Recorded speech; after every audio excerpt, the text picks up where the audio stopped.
Ready to make a real impact every day? Join the Active Day Home Care team and help clients maintain their independence in the comfort of their own homes. Make a difference in someone's life as you provide essential daily assistance and protect their health and happiness. Earn up to $20 an hour and enjoy additional perks like optional daily pay, 401k, paid time off, ongoing educational training, and more. Join a team that values care, compassion, and your professional growth. Visit activeday.com to apply. You are now listening to the Someone's Favorite Productions podcast network.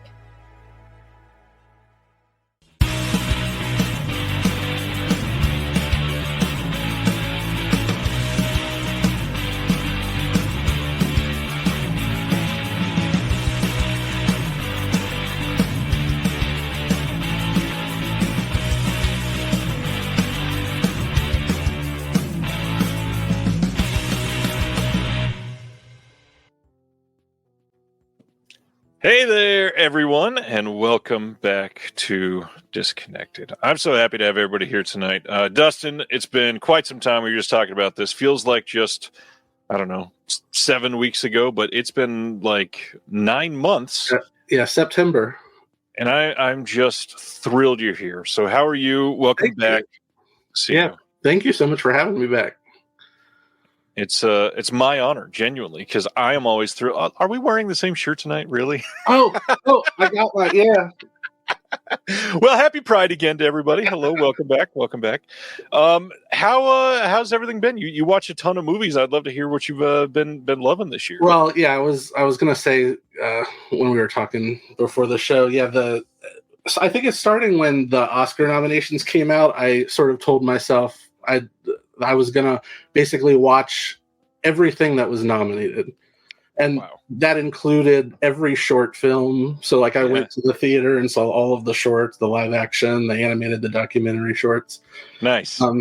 And yeah, I think from that, then I was just like, well, let's carry it on and try to see as much as I can in the theater this year, on top of everything else that goes on in somebody's life. So, and as they're super free and not busy in any way. Yes.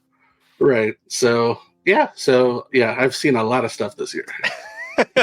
Well, we'll get into more recent watches very soon, but want to remind everybody, Dustin wrote a pretty great book that is linked in the description below. If you want to check it out, please go check it out. It's a ton of basically capsule reviews of some really great horror movies. You want to give more of an elevator pitch than that? Oh yeah, it's called The Fright File, 150 films to see before Halloween. And yeah, it's a collection of 150 essays/reviews of some of my favorite horror films. It is great, and I hope people check it out because I am so grateful to be able to have it. It was, I've actually referred to it on a couple of things that I was helping write, so I appreciate you and all of your contributions that you've made. What have you been picking up lately? I'm always dying to hear this from certain people because you don't necessarily always share your pickups. So I don't know what you love to actually get. However, I know that you love a lot of the lower budget stuff, like lower budget movies. Yeah, I feel like, and this is a very busy time. I feel like lots of stuff is coming out. If I actually say, I had to pick and choose what I recently got because otherwise we would just be here for 3 hours with me showing you everything. But so I've got so I basically picked the ones that I got this week. I got Drop. Oh, I still need to get that. Oh, did you get to see that in the theater? Not yet. It's really good. I really like Christopher Landon, the director. Yeah. Yeah, it's basically, and he said that he was inspired by Red Eye when he made it. Oh. So it's basically Red Eye, but set in like a high-rise restaurant. Oh, that's freaking rad. I have not heard the Red Eye thing. That's great. So, that was his main inspiration, I think. So that was why he wanted to do it. Yeah. And it's 90 minutes. It's tight. It's suspenseful. It's just very well done. Sweet. I loved Red Eye. So that's exciting. Yeah. I also got, I was so happy that this actually got a Blu-ray release, the Creep tapes. I was going to share that next week. Yeah, I got that in too somewhere. I'm so stoked on that. Yeah, I love the movies, and I've only watched one episode so far, but it's excellent. It's so creepy. Nice. Hence the name Creep. But yeah, I'm happy for that. And then I got Lord of Illusions, the 4K. Good movie. I was disappointed that it didn't come with the Blu-ray as well. It's just literally just the 4K. But Sandpiper Pictures. And then, now this one was a controversial title when the cover was released, but I'm happy to have it. And I actually like the cover. The Wiz. Oh yeah, I think it's a great cover. Yeah. 4K. Yeah, I think. If there's one questionable thing about the cover, it's Diana Ross, but I mean, yeah. But I think it's well representative of the film. So very specific style, yes. Next up, in VHS days, I'd say the early 90s, I was really into Full Moon. And even though they weren't good, and I even knew back then they weren't good, but yet I still watched them. Right. I mean, there's a few that are good, but most of them aren't that good. Yeah. But the one that I wanted so bad on Blu-ray, and it just came out this week, and I was so happy to have it, is Bad Channels. Yeah. There we go. And I just remember it's half musical, half sci-fi. I love the soundtrack. It has lots of like Blue Oyster Cult in it. Nice. Have you seen that one? No, I am dying to see it. I did not know the musical thing. Yeah. And then the rest literally just came today in the mail. So I got from Radiance, I got Palindromes. Excellent. And yeah, I haven't seen this since the theater, so I'm looking forward to revisiting it. Yeah, I remember, I saw this at the AFI Silver in DC when it came out, and Todd Solondz was actually there and did a Q&A. Excellent. That was cool. That's so cool. All right, the next one, this is going to be another controversial pick. The Umbrella Peter Pan's Neverland Nightmare. I have to keep getting these because I bought their editions of the 2 Winnie the Pooh movies, and they're so nice. Like, this is beautiful, and it comes with like a picture book and and just tons of like postcards and things, and it's just a really nice edition. So, and I actually like the second Winnie the Pooh movie. So, well, and I've heard the Peter Pan one is actually the best of what they've done so far, and like genuinely worth watching. So, I'm looking forward to it. Yeah, I'd check it out. Yeah, I didn't think the Winnie the Pooh ones were as awful as some people said. Well, I think a lot of people actually said the second one was better than the first, and it definitely was. You could tell that the budget was a lot higher. Let's be honest. Most people just had an opinion without ever seeing them. That's the truth. And the next one coming is Bambi: The Reckoning, so we'll see how that is. That, and I still need to see Screamboat. I'm actually pretty damn curious about that. I saw that. It's entertaining. I can't say it's great, but right. What's his name? The Terrifier guy. How did I just forget it? David Howard Thornton. David Howard Thornton. Yes, he makes it. Like, he's the best thing about it easily. Very different than Art the Clown. That's good. Yeah, it's not just repeating himself. So right. And then I got a bunch. I got all of the June partner labels from Vinegar Syndrome today already.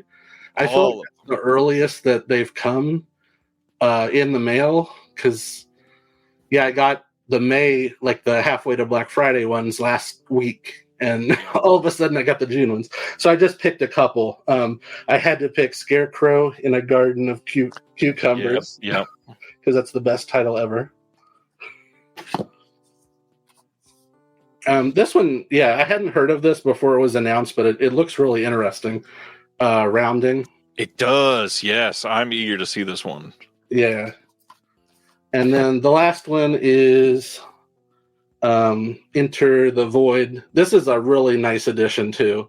you can see like it's it's got like a big booklet with it, and Yeah. It's very nice. And then the very last thing that I got that just arrived like 2 hours ago before the show. Oh, again, you are the first one to get it. That's amazing, man. That I cannot wait to hold it. That cover is my favorite so far. Yeah, this was a great issue. I really liked. I think it was Stan. He did the article on the Devils. That one was really good. But yeah, I'm really enjoying reading it. So we are very proud of this issue. We were kind of worried about having enough to make it interesting, and then we had too much at the end. I want to go back. Josephine left a comment before we got on, and I want to highlight some of these. Josephine says, first time watches Sleepaway Camp, Roomba, Jay and Silent Bob Strike Back, The Sun Shines Bright, and Clooney Brown. I've not even heard of the last one. Any of these that you've seen and want to comment on? I mean, Sleepaway Camp is a classic. It's brilliant, yeah.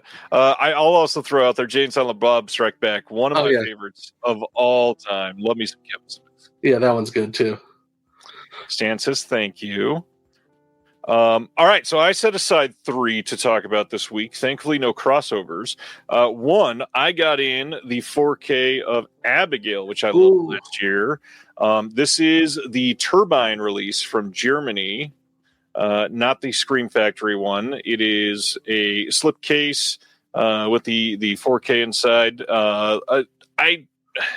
I trust Turbine maybe just a little bit more than Shout Factory, so that's why I chose them. And then I missed this one last year. I didn't think I was going to get it, and then I had a couple of people really explain to me how important it was, and I've never seen the movie, so this is going to be a first-time watch, hopefully in the next couple months. But I went out and made sure that I got Kickboxer on 4K before it left Amazon. This is an exclusive 4K steelbook that Lionsgate put out, and it's the best release of the movie so far, not just because it's in 4K, but it's got the multiple cuts of the film. It's got pretty much everything that somebody would want on it, and I need to check it out. Was that the one? Did you say that was out of print now? No, but it's one of those that I'm expecting it to not last a long time. I was kind of surprised it was still there. This is the steelbook on the inside, and then this is the back cover. And then, of course, being Amazon, because I don't really trust it very much, I bought it once and had to return it because they sent me an open copy that was mangled. Oh. Definitely a return, and they just sent it right out.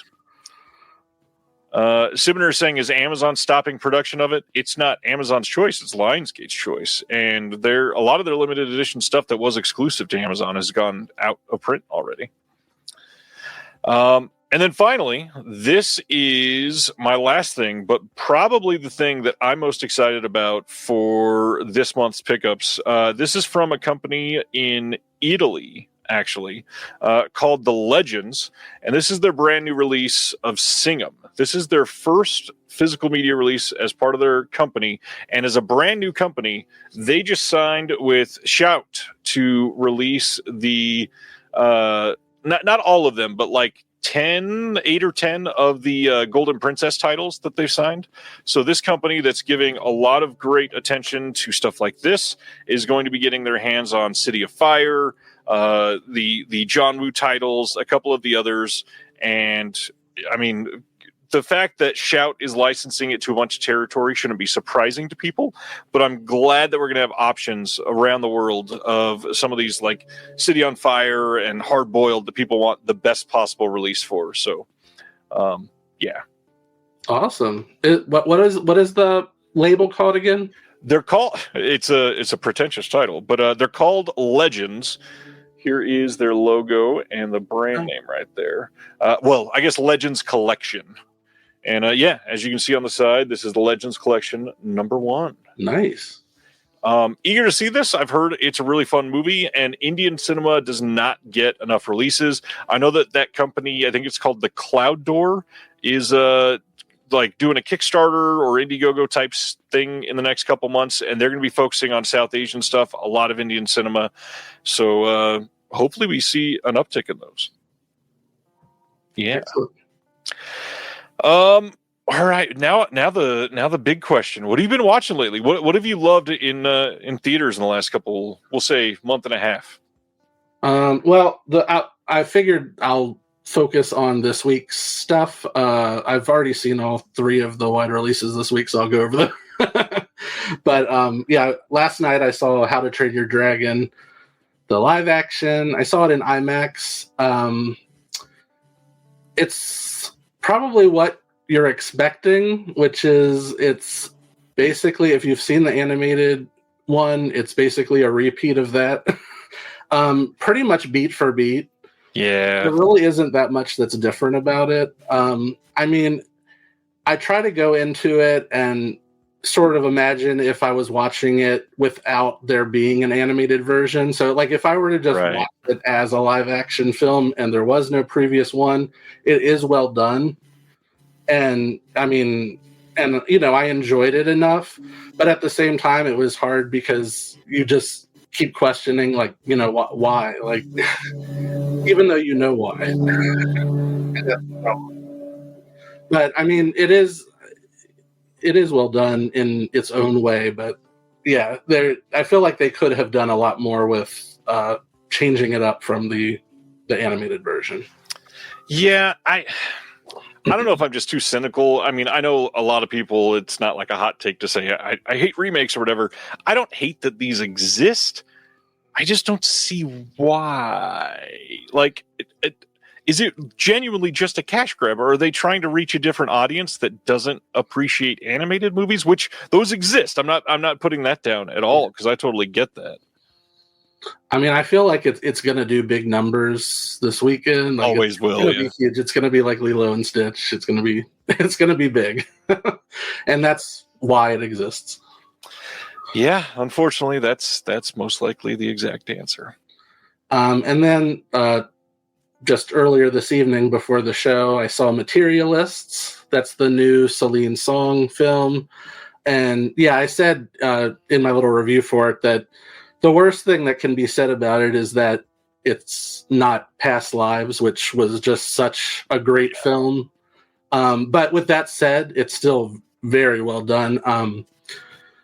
It's it's romantic comedy drama, but probably more drama than comedy, I think. Yeah, that's what I've heard. The trailer makes it look more like a comedy. But it's Dakota Johnson is excellent in it, and it's nice to see a romance where the characters actually talk to each other and say what they mean without there being, you know, false crises and, you know, misunderstandings and things like that. And they're actually adult characters who act like adults. So in that way, it was very, very impressive. And yeah, I did like it. I am very eager to see it. I loved Past Lives, so I am definitely making it a point to see it this weekend. I missed Past Lives in the theater, like we talked about before. I'm not going to miss this one. This is a must for me. Yeah, I'm glad that you're going to get to see it. And then the third one that's opening wide this weekend, The Life of Chuck, Mike Flanagan. This is. How do I say it?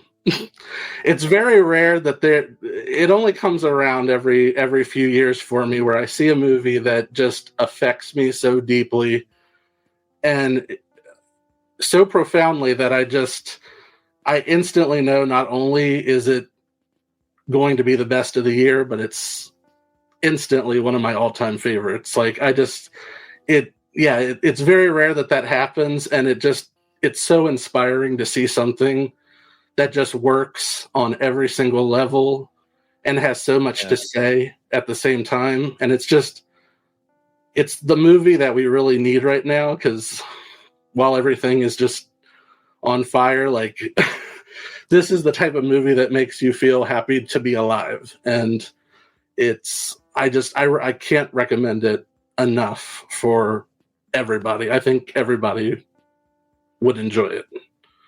I think this debuted at TIFF last year in like September is what it usually is. And then it took a while to come out. So this, like, we had first heard the rumblings literally almost 9 months ago ish.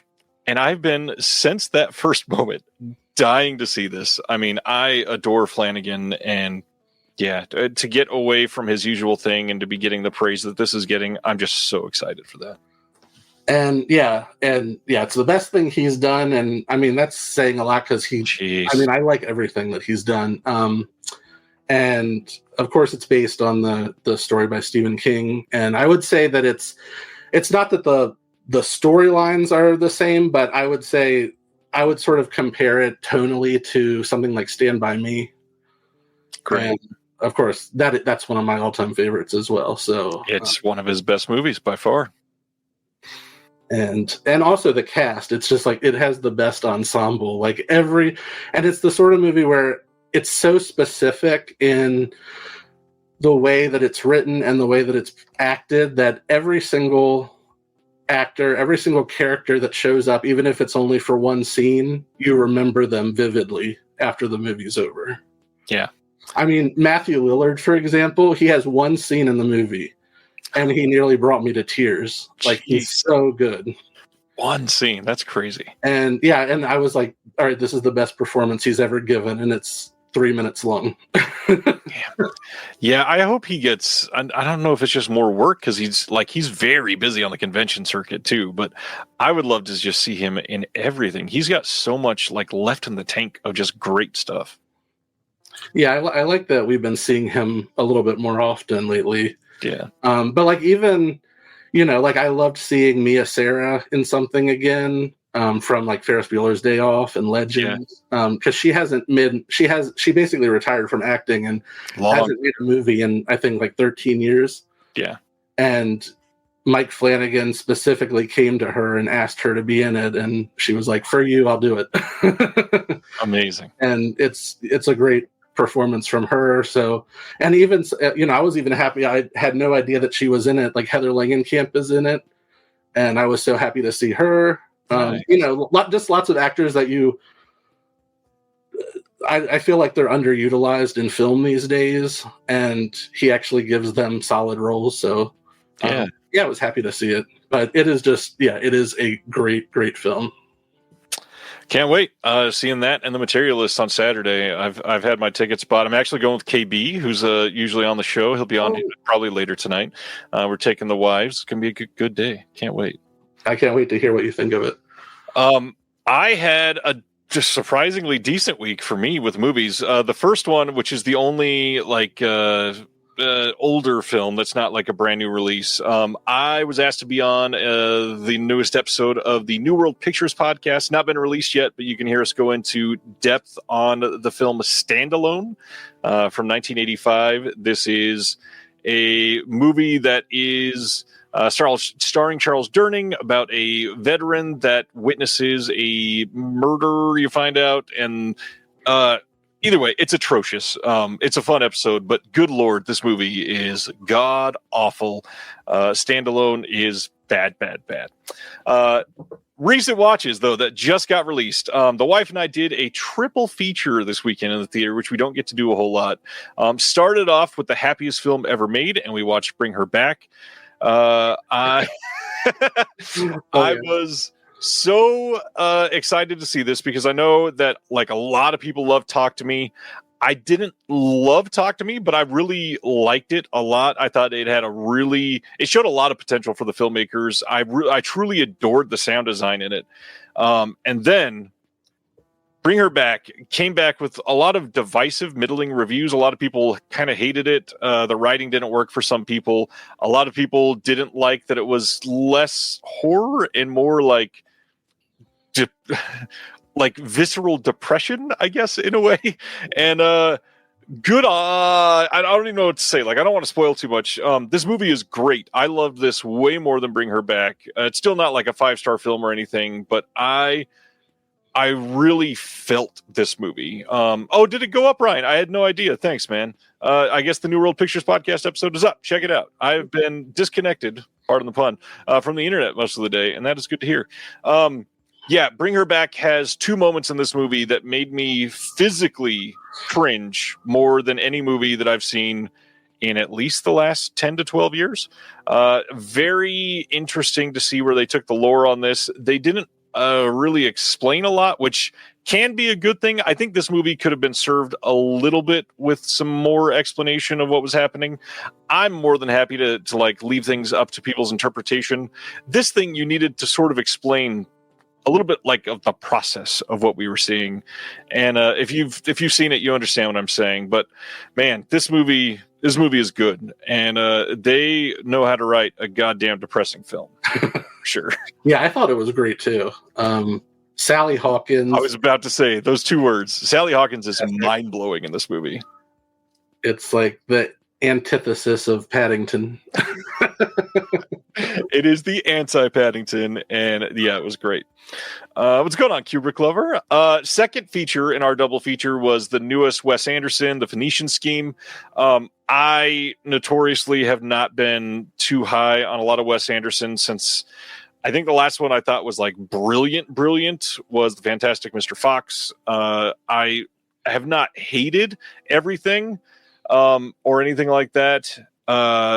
It is, I don't know, it's just not my thing. I appreciate the ability to like ooze style into your films. I just want there to be a little deeper story with it, and it's pretty damn surface level with the style basically taking center stage. And honestly, that works for a lot of people. Just doesn't work for me. I liked The Phoenician Scheme. I don't, and none of them, I've not thought any of them are bad movies. Wes Anderson is good at what he does. I just certainly want a little bit more than what he gave. What's going on, Rafa? Welcome to the channel.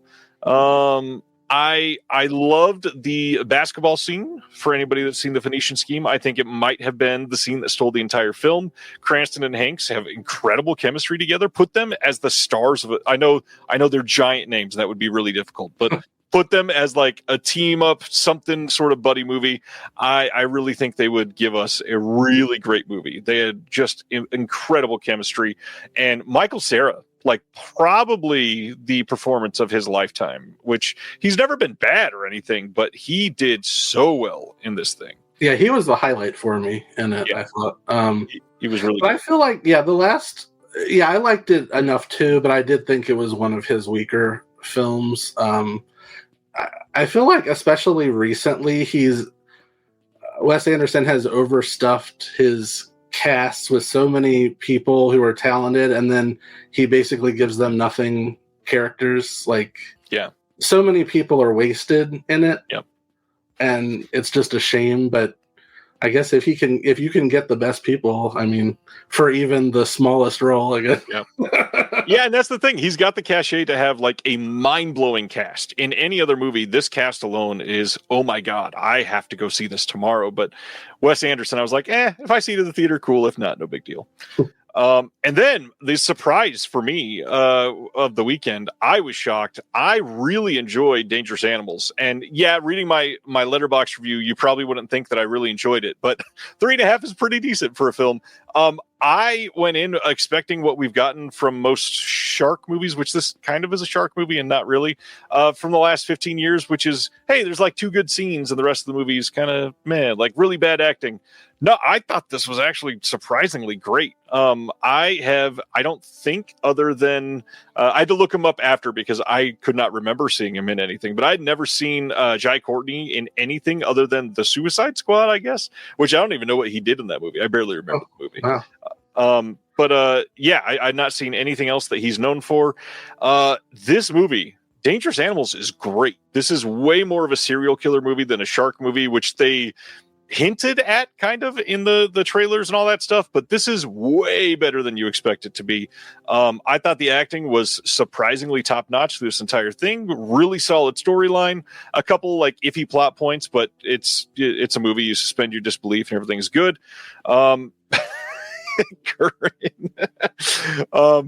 I think people would enjoy this quite a bit. And then random happenstance, we had already started to set and print a Q&A with the director from Mr. Jeremy Long in the newest issue of the Physical Media Advocate. So I got to read that after without any spoilers. It's a really good movie. I think there was at least like 2 really good scares in this. Some really great body horror. I am not loving the ending, but everything else was really, really great in this movie. Yeah, I agree completely with what you just said. I would almost say it's like Wolf Creek with sharks. Literally, yes, and also another Aussie film, which Yeah. Australia makes some really great movie. And the lead actress, she was excellent, but she looked so much like Jennifer Lawrence to me. Yeah, That's all I could think of. I mean, but she's so good. I was so stoked because, yeah, the same thing. I was like, this is good. I had no idea Jennifer Lawrence was in this. Like, they never mentioned it. And then she tilted her head. I was like, oh, wait, that's not her. But yeah, she looked great.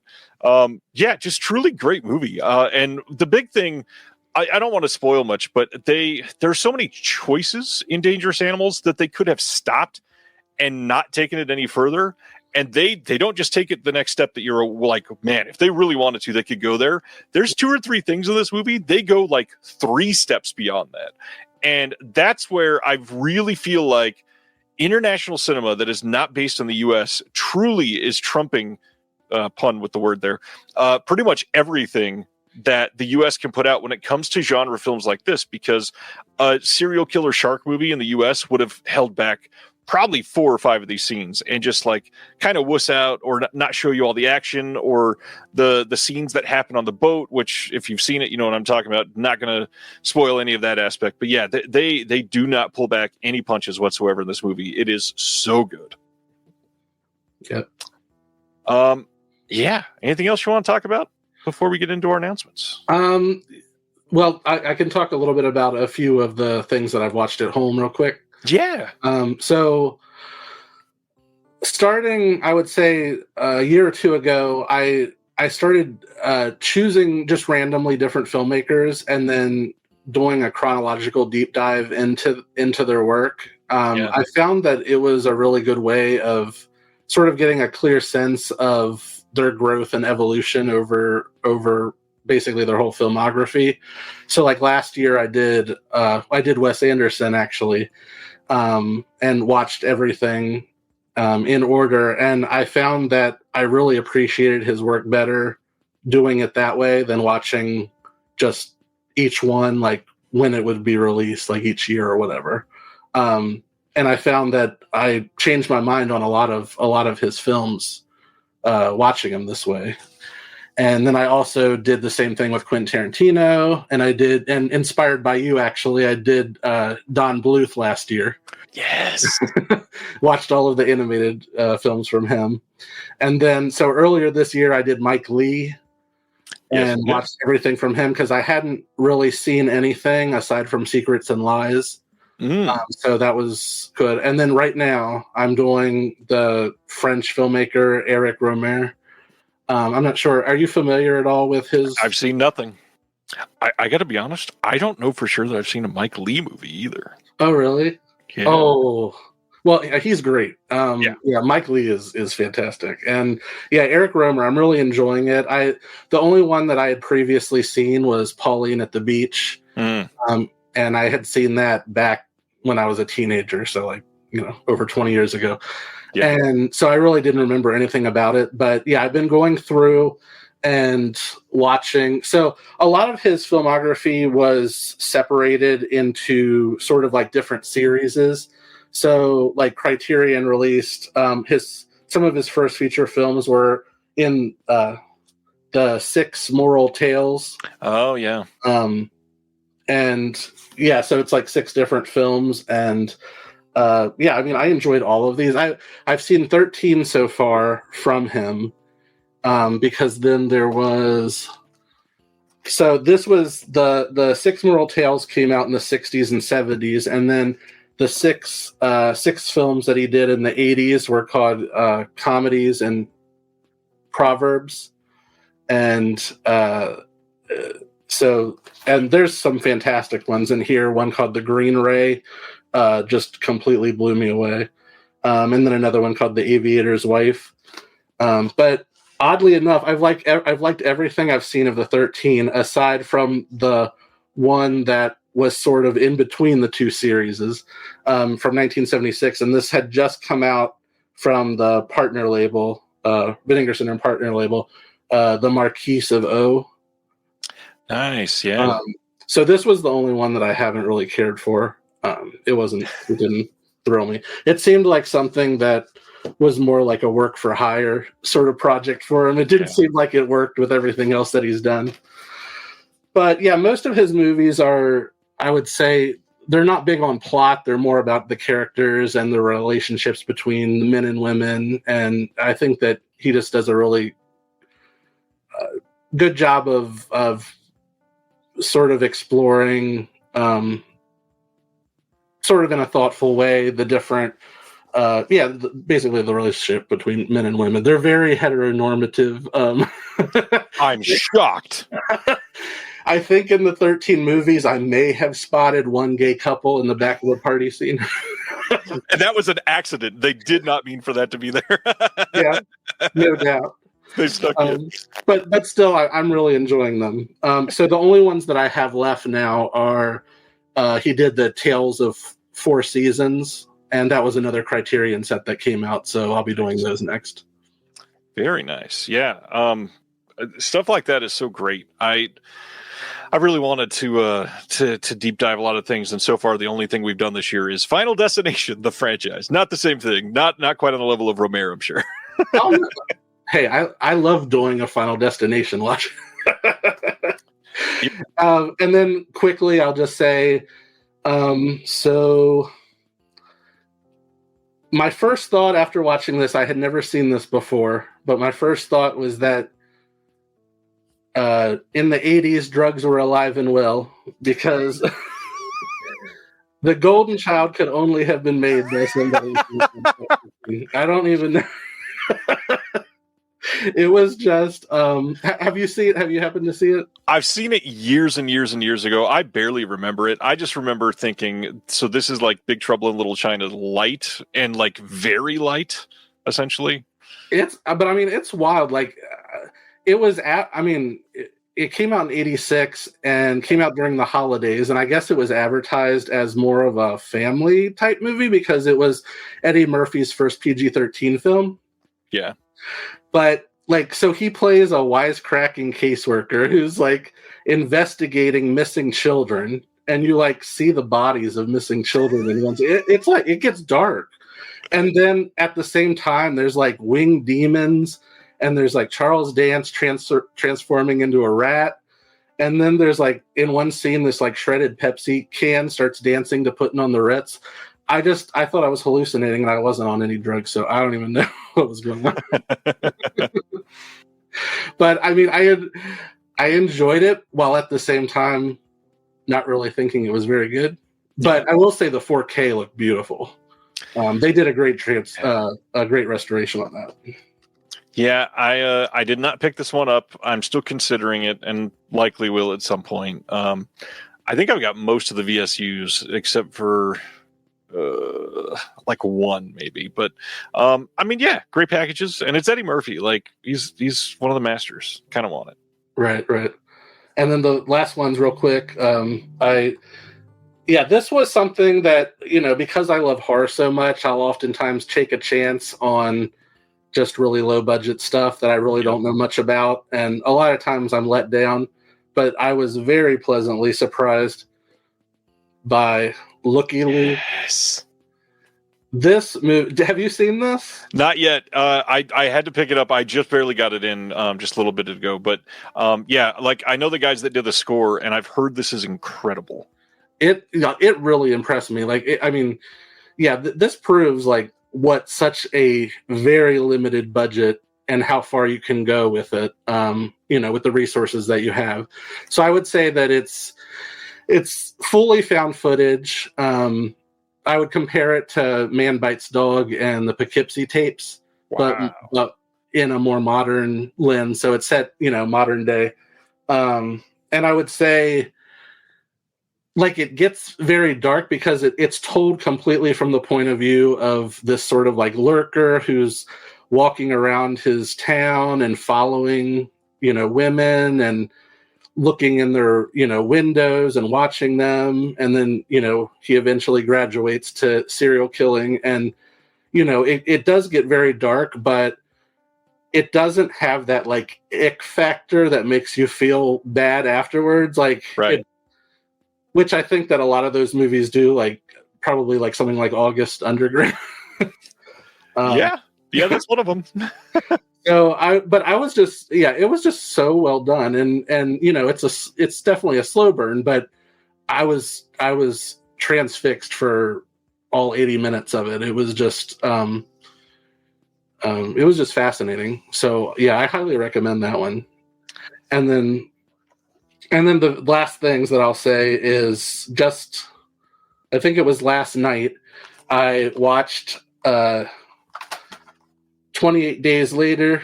Nice. Out of print. And 28 Weeks Later. And I hadn't seen 28 Weeks Later since the theater, so it had been, oh my gosh, 18 years.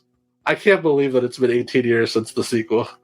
Well, before you talk about it, this is perfect time to say hang out for the entire show tonight, because after the announcements, we're going over underappreciated sequels. We're both going to be sharing 5, and I think 28 Weeks Later is genuinely an underappreciated sequel. I think it's better than the first one. Oh, I wouldn't go that far, but I'm going there. I feel like, I like the first one, but I feel like it sort of falls apart in the second half when they get to that mansion. It does slow down a little bit, and it goes in a direction that it just doesn't really fully work for me. 28 Weeks Later, I just think is more interesting, and I was surprised. Like everywhere you look, there's like these, big stars, or they've become big stars since then. Like Jeremy Renner's in it, Rose Byrne, Idris Elba. Like it's just one after the other. You're like, oh my god, I can't believe. But I like them both, but I do like 28 Weeks Later just a little bit more. Man, the eye scene in 28 Days, though, incredible. The crow or raven scene, and then the drip in the eye. Oh yes. Oh my gosh. Just brilliantly filmed. Brilliant. All right. Are we ready for announcements then? Yep, let's go for it. Before we do, I do want to say one more thing, and I know I'm the one that just said, are we ready for announcements? But as usual, I'm going to say something stupid to make like 17 people unsubscribe, and I don't give a shit. I really hope people are paying attention to what is happening around the world this weekend. Saturday is going to be a very busy day across this country specifically. Please pay attention and keep yourself safe. I've run the local community group here in my city, and some of the things that I've already seen people post and comment are terrifying me. Protests that are happening right now that are 99.999% completely safe, and something that people are standing up for their rights and done in a way that should not be questioned, or something that we are doubting is being met with opposition that is militaristic to a fault. Specifically, the Kansas City governor has already ruled, the Missouri governor has already ruled that Kansas City is going to be in a state of emergency and deployed our National Guard. Nothing has happened, and the National Guard is all the way on their way here, and nothing about that makes sense. I am genuinely worried for what is about to go down this weekend. I hope that it is massive thunderstorms in DC, so we don't see any parades happening. But this is going to be a very telling weekend for a lot of people. Stay safe. Watch out for icy conditions, and I hope that everybody's well. That's it. Well said. Let's talk about The Keep. This is the Michael Mann film that was released for the first time last fall in HD by Vinegar Syndrome, and we are seeing what is probably going to be the definitive release of this film. Everybody's saying, why don't we get a director's cut? It's not coming. It doesn't exist. Let's get past that. But this announcement looks kind of incredible. Yes, it is pricey. I'm not doubting that. But this thing is another one of their giant, heavy-ass releases. This thing is 24 by 33 centimeters, weighs 3 kilograms. Jesus. Comes with a color laminated 27 by 40-inch folded print of the original poster, a reprint of the 5-issue comic book series by F. Paul Wilson and Matthew Smith, a repro of the original press kit, a repro of lobby cards, hardcover booklet with 80 pages of photographs, original production material, new essays, and a reprint of a 1984 Fango article. We've got a reprint of the first draft script, a 3D lenticular hard case with all 4 discs for this, and then a custom-made transparent PVC display case with anti-scratch lamination. Jesus. But the big thing here, like, there's all kinds of new extras. We've got multiple new commentaries. That is all cool and all that. But really, my pride and joy that I'm excited for is you got to go on to Disc 3 and Disc 4. Disc 3 is the documentary, a World War II fairy tale, The Making of Michael Mann's The Keep, with new interviews and featurettes. And then Disc 4, the Tangerine Dream soundtrack on CD that you get to take with you. And that is amazing. I am very tempted by this ridiculous release. So they just threw it together over a weekend, is what you're saying? Yes. For those that remember, Imprint announced this literally like the weekend that Vinegar Syndrome had theirs go on sale to let people know it was coming. So we've anticipated this for about 8 months. Imprint has clearly been working on this for a very long time. This is pretty much everything that you could want on this. Yeah, it's tempting. I have the Vinegar Syndrome one, so that's the only reason I wouldn't get it. But I mean, there's so much extra stuff here. Yeah, it is. They make it hard to decide. They do. And what makes it even harder to decide is if you had the Vinegar Syndrome release with the slipcover, which I believe you do, you can sell that thing for almost the price of this version on eBay right now, which is crazy. Wow. But yeah, it had been the first time that when the Vinegar Syndrome came out, that was the first time I'd ever seen The Keep. And of course, you know, it had been built up so much, but I also knew about all of the production issues that they had. And I think you can clearly see where somebody else, like the studio, took over for Michael Mann. I feel like the first half is fantastic. And so just... it's like setting itself up to be like something truly special. And then I feel like it sort of falls apart more in the second half. But at the same time, like, I admire it so much. I just wish that we could sort of go back in time and let Michael Mann just make the movie that he wanted to make. Yeah, I would agree there. So yeah, this is a ridiculous release of The Keep, and beyond that, if you are, tempted by Imprint, first of all, I believe this is like a little more than halfway there to free shipping already. They're announcing 22 films plus a TV series tonight. It is going to be a crazy night of announcements for Imprint. Those usually come during the show. We'll talk about all those next Thursday. Good Lord, though, craziness. All right, moving right along. Warner Archive posted their announcements last week. First is Brainstorm from 1965. This is a brand new 4K scan of the OCN. This one is one that I am not at all familiar with. It says the most fiendish idea ever conceived by the human brain. Not a lot of names with this, but it looked like it got some good reviews. Do you know this one? No. Yeah, all 8 or 9 of the Warner Archives that they announced for this month, I haven't seen any of them, but I also, like, I get excited each month when they announce them, and there's so much that I don't know because, 9 times out of 10, if I take a chance and pick them up, I end up really enjoying them, and it's so many things that, I had no idea even existed before they were announced, so, I'm interested in most of the stuff this month from them. Well, and they've really kicked it up a notch. Like, we never saw 7, 8 titles from the archive. And now it's like, let's just open the catalog and throw everything out there. Next, this one is Bright Leaf from 1950. Again, 4K scan of the OCN. This one is in black and white. Special features on this one. We got some classic cartoons, Bunker Hill Bunny and Hillbilly Hare. This is a Gary Cooper, Lauren Bacall, Patricia Neal film. Not my style of movie, but again, just glad it's going to be archived properly for everybody. Then the one that excited me the most, Melinda from 1972. This one says blaxploitation superstars Calvin Lockhart, Rosalind Cash, Vonetta McGee, and Jim Kelly take on the mob in the supercharged, action-packed thriller. You've already got me. I want in right there. We got a 4K scan of the OCN. This one will have the trailer on it, not much else. I really wish they gave some contextual extras, especially for something like this that could use it. Blaxploitation itself is really underserved in terms of supplemental features, I feel. I'm not going to really lay into shout too much right now, but the fact that they're putting out 2 Blaxploitation 4K sets with no new extras so far is crazy. But yeah, this release looks pretty great. Then, CinemaScope title.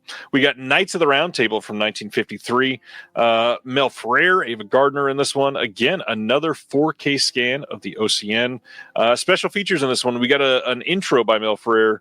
Got newsreel footage of the gala premiere, CinemaScope short MGM Jubilee Overture, and then another CinemaScope cartoon, One Droopy Night, which normally this would not pique my interest too much.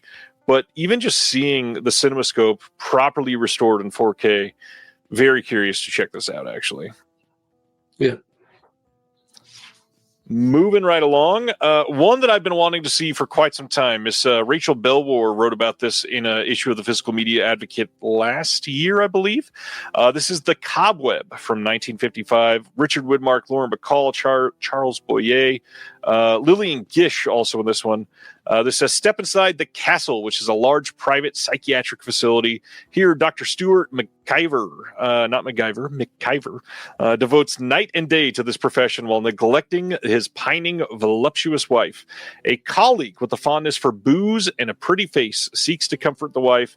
Now add Lauren Bacall, Lillian Gish, John Kerr, Susan Strasberg, Oscar Levant, and subplots of love, life, and derangement. And you have the entanglements of the cobweb, which is supposed to be great. Maybe I'm easy, but if I hear that a movie's called The Cobweb, I'm automatically all in already. I love it. This one has a CinemaScope short on it, Salute to the Theaters, and then a CinemaScope cartoon, The Egg and Jerry, plus the trailer. And yes, I will be owning this one for sure. Next is 2 Weeks with Love from Warner Archive, and I don't remember if I said it in the beginning. These are all coming on July 29th, all of them on Blu-ray.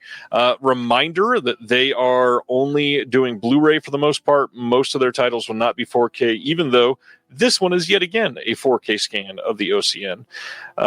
This is one with Ricardo Montalban and Jane Powell. This one will have Real Memories with Jane Powell in an interview with Robert Osborne. We got classic short subjects, Crashing the Movies, screen actors, classic text every cartoon, Garden Gopher, and then the trailer, which I'm glad there's quite a bit in there.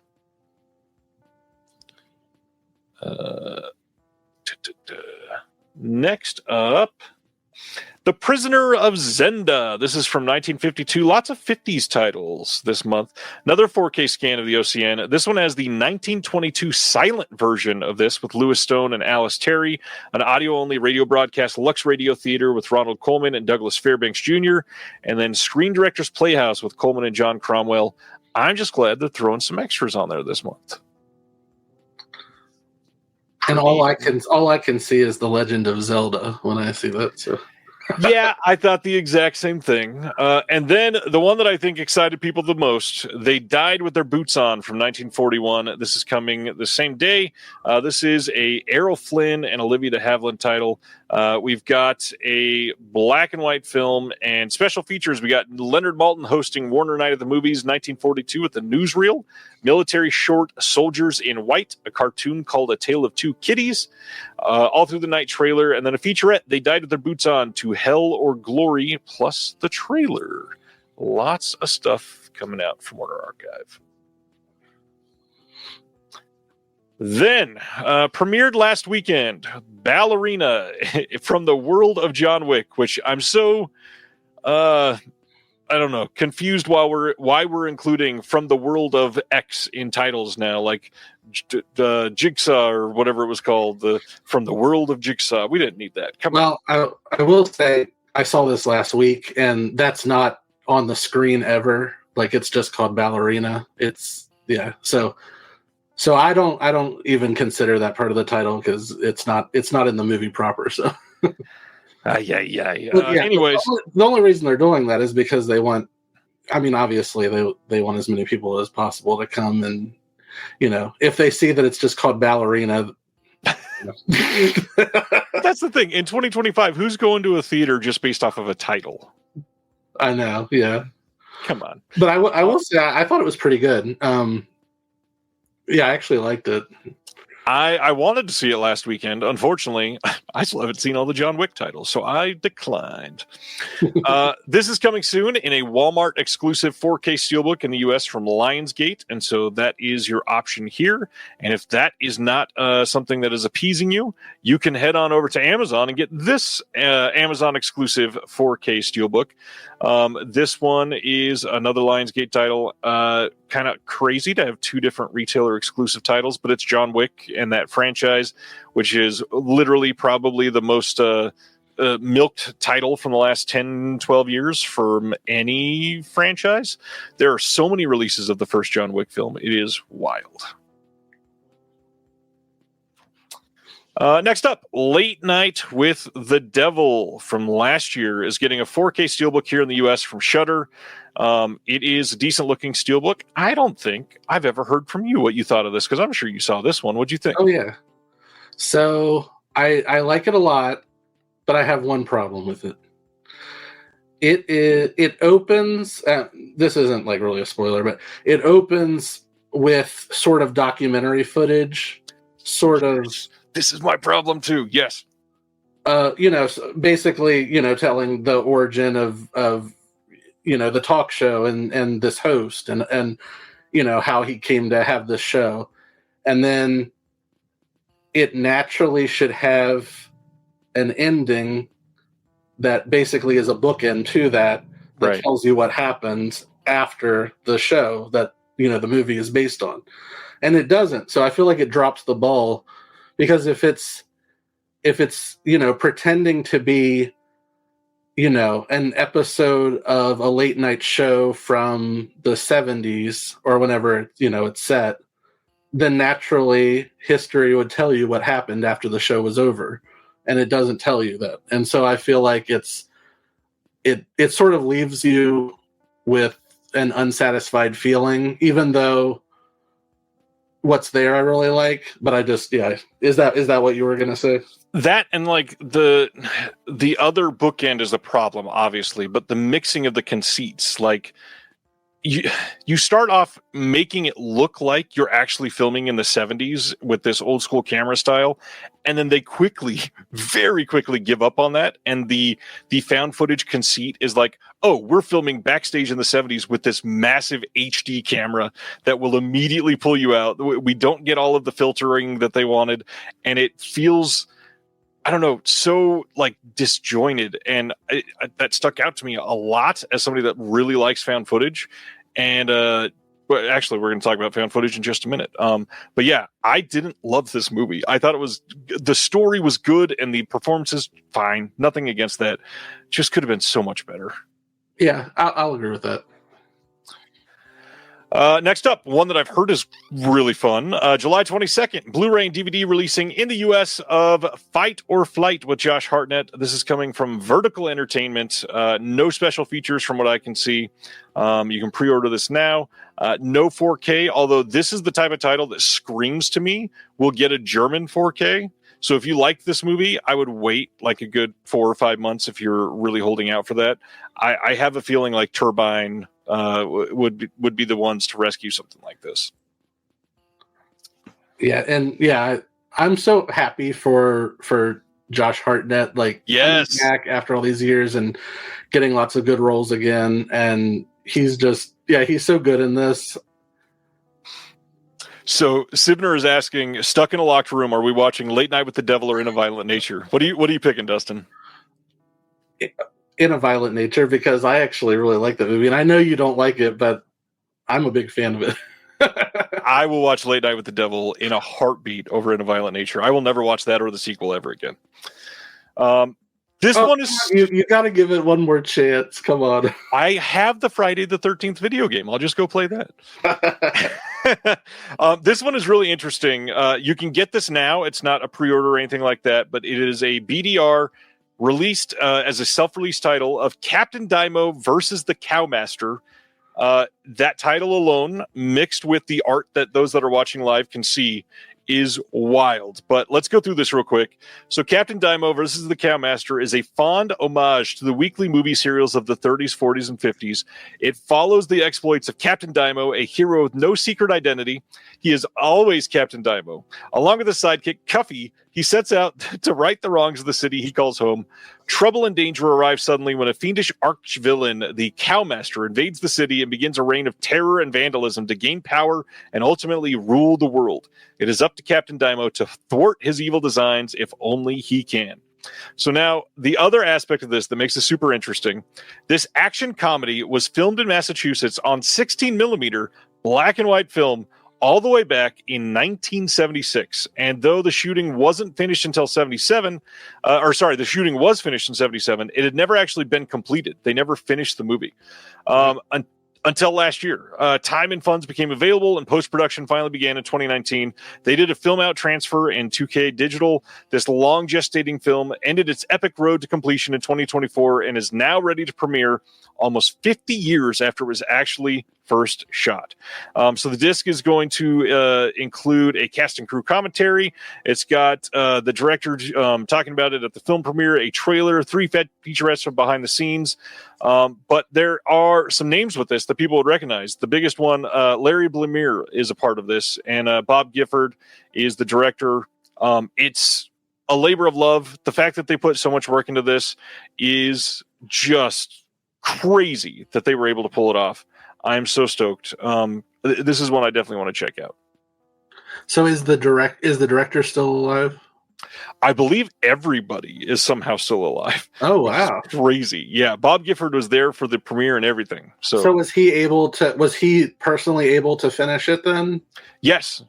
This is all done in-house. Like, this is just some dudes that are still friends 50 years later that filmed everything then, and they put it together and finished the movie. Oh, wow. Yeah. Yeah, I might be interested in this too. If you are looking forward to this, check it out. This is so funny. Captain Daimo is I can't even say the title. Captain Daimo versus the Cowmaster.com. I'm shocked that they could get that URL. It wasn't taken. The trailer, give it a watch. I think it's worth it. If you are into it, you will be very happy. Next, Kino announced that coming soon on Blu-ray, The Wrong Arm of the Law from 1963. This got a 4K restoration from Studio Canal in 2023. This is a Michael Caine, Peter Sellers title that has incredible reviews, but not one I have ever had a chance to see. But, I mean, can't really go wrong with Sellers and Michael Caine. This one, I had never heard of this. Did you see the actor? No. Okay, so Decal on July 15th is releasing The Actor, which premiered last year. And this says, in this existential romance, New York actor Paul Cole finds himself stranded in a mysterious small town with no memory of who he is or how he got here.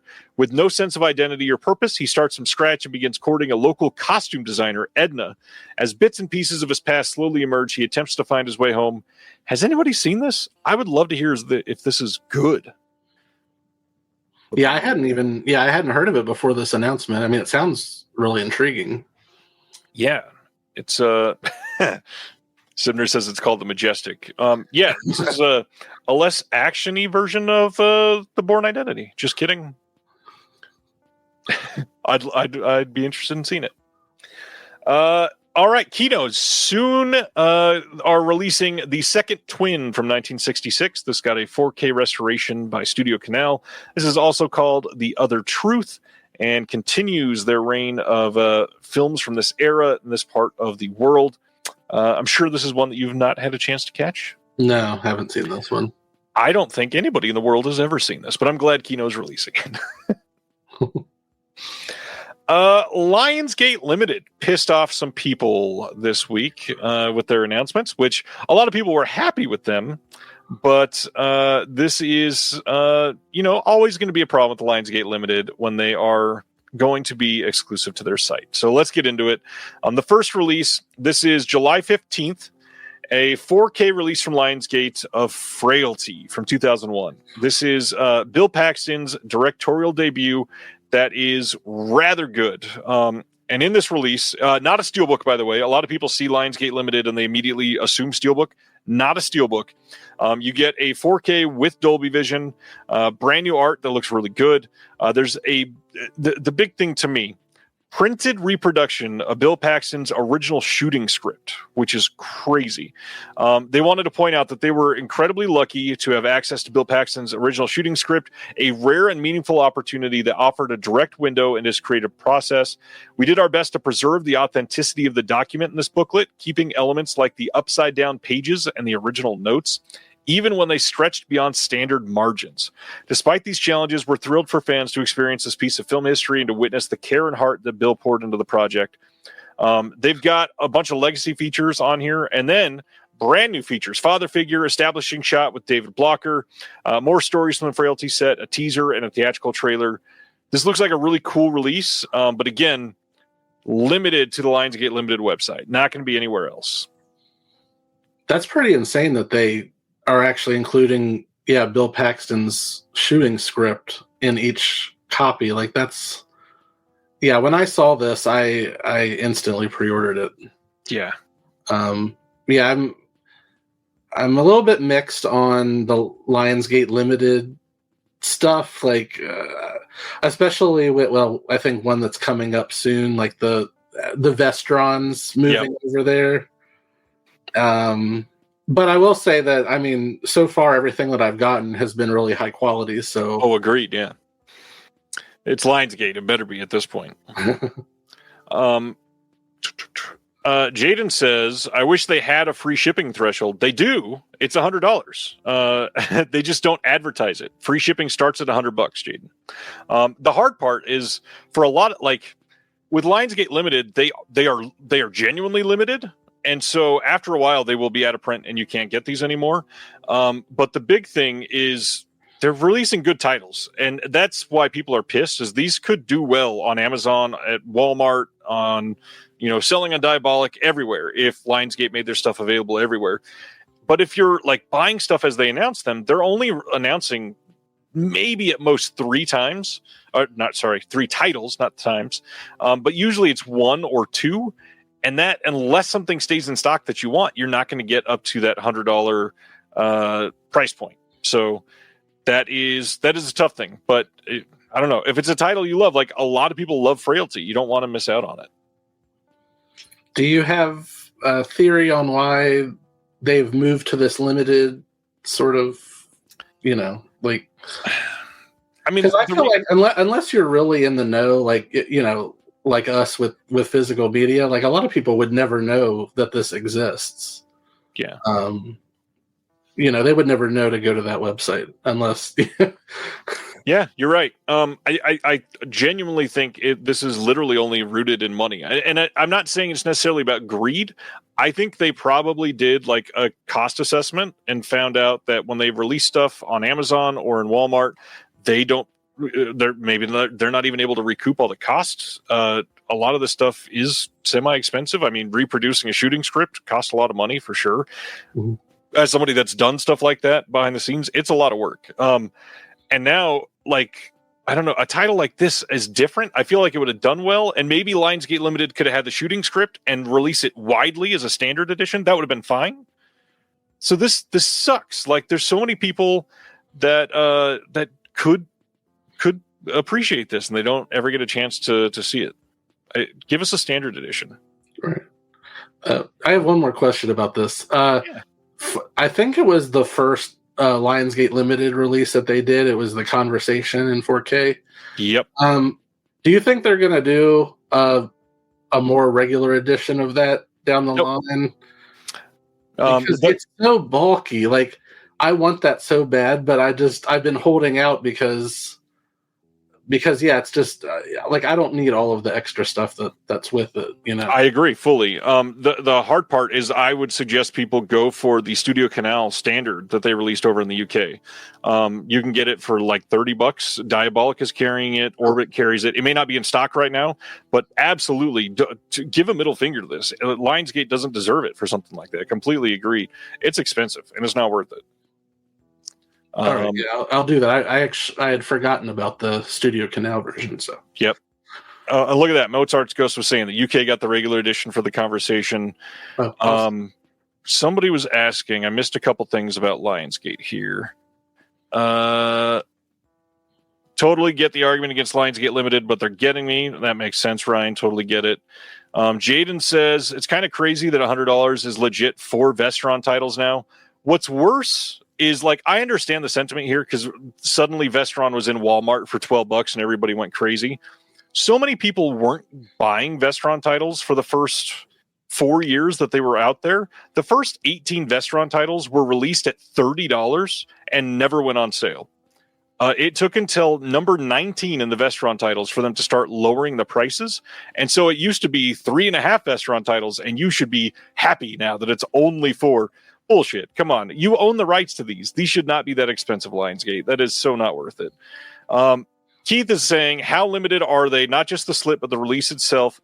So they don't advertise this, but I believe, based on what I've read on the forums, is that it's, for the most part, 10,000, especially the steelbooks. But there's a couple of them that went a little faster, and the only way that we're knowing the inventory is if you do the browser trick to go look at the inventory. And even then, they're adding stuff after the first print run. So basically, like, they get replenished at their warehouse once, and then it goes out of print, and it's hard to keep track of. It's rough. And Gary, no, you can't get this from Diabolic. Diabolic will not have it. Orbit will not have it. Nobody else will have it unless Jesse from Diabolic goes and buys them full price from Lionsgate, because they're not doing wholesale on these, and then sells them to you for like a $5 or $6 markup at least. And at that point, if you really want it, you should just get it from Lionsgate Limited. But the way to push back on stuff like this is just not buy them. If you work as a manufacturing facilities engineer, installing a new piece of equipment can be as complex as the machinery itself. From prep work to alignment and testing, it's your team's job to put it all together. That's why it's good to have Grainger on your side. With industrial-grade products and next-day delivery, Grainger helps ensure you have everything you need close at hand through every step of the installation. Call 1-800-GRAINGER, click Grainger.com, or just stop by. Grainger, for the ones who get it done. It's hard. I totally get it, especially if you love the titles. Like Frailty 4K. Is that going to happen elsewhere? Probably not. Sucks. And then, if that's not enough from Lionsgate Limited, yes, like we alluded to, Ghoulies 3, a.k.a. Ghoulies Go to College from 1990, is number 34 in the Vestron video collection. $25 from the Lionsgate Limited line. Too expensive. This should have been cheaper than that. That is ridiculous, especially after they've released triple features for like $12. That is crazy. This is for the first time anywhere on Blu-ray. There may have been like a gray market release in Germany or something. This is going to have an audio commentary with TJ Bowser, Paul Ashford of Project Louder, Mr. Carter Goes to College, Ghoulies and Gags behind the screenplay of Ghoulies Go to College, Out of the Bowl, Making the Monsters, and then trailers and a stills gallery. I'm glad this is getting a release. Everybody is like, why not 4K? Vestron has still never released a 4K, so probably not going to happen anytime soon. I think if they were going to do it, they would have done it for some of the other titles. But yeah, I love the tagline: "Out of the bowl and totally out of control."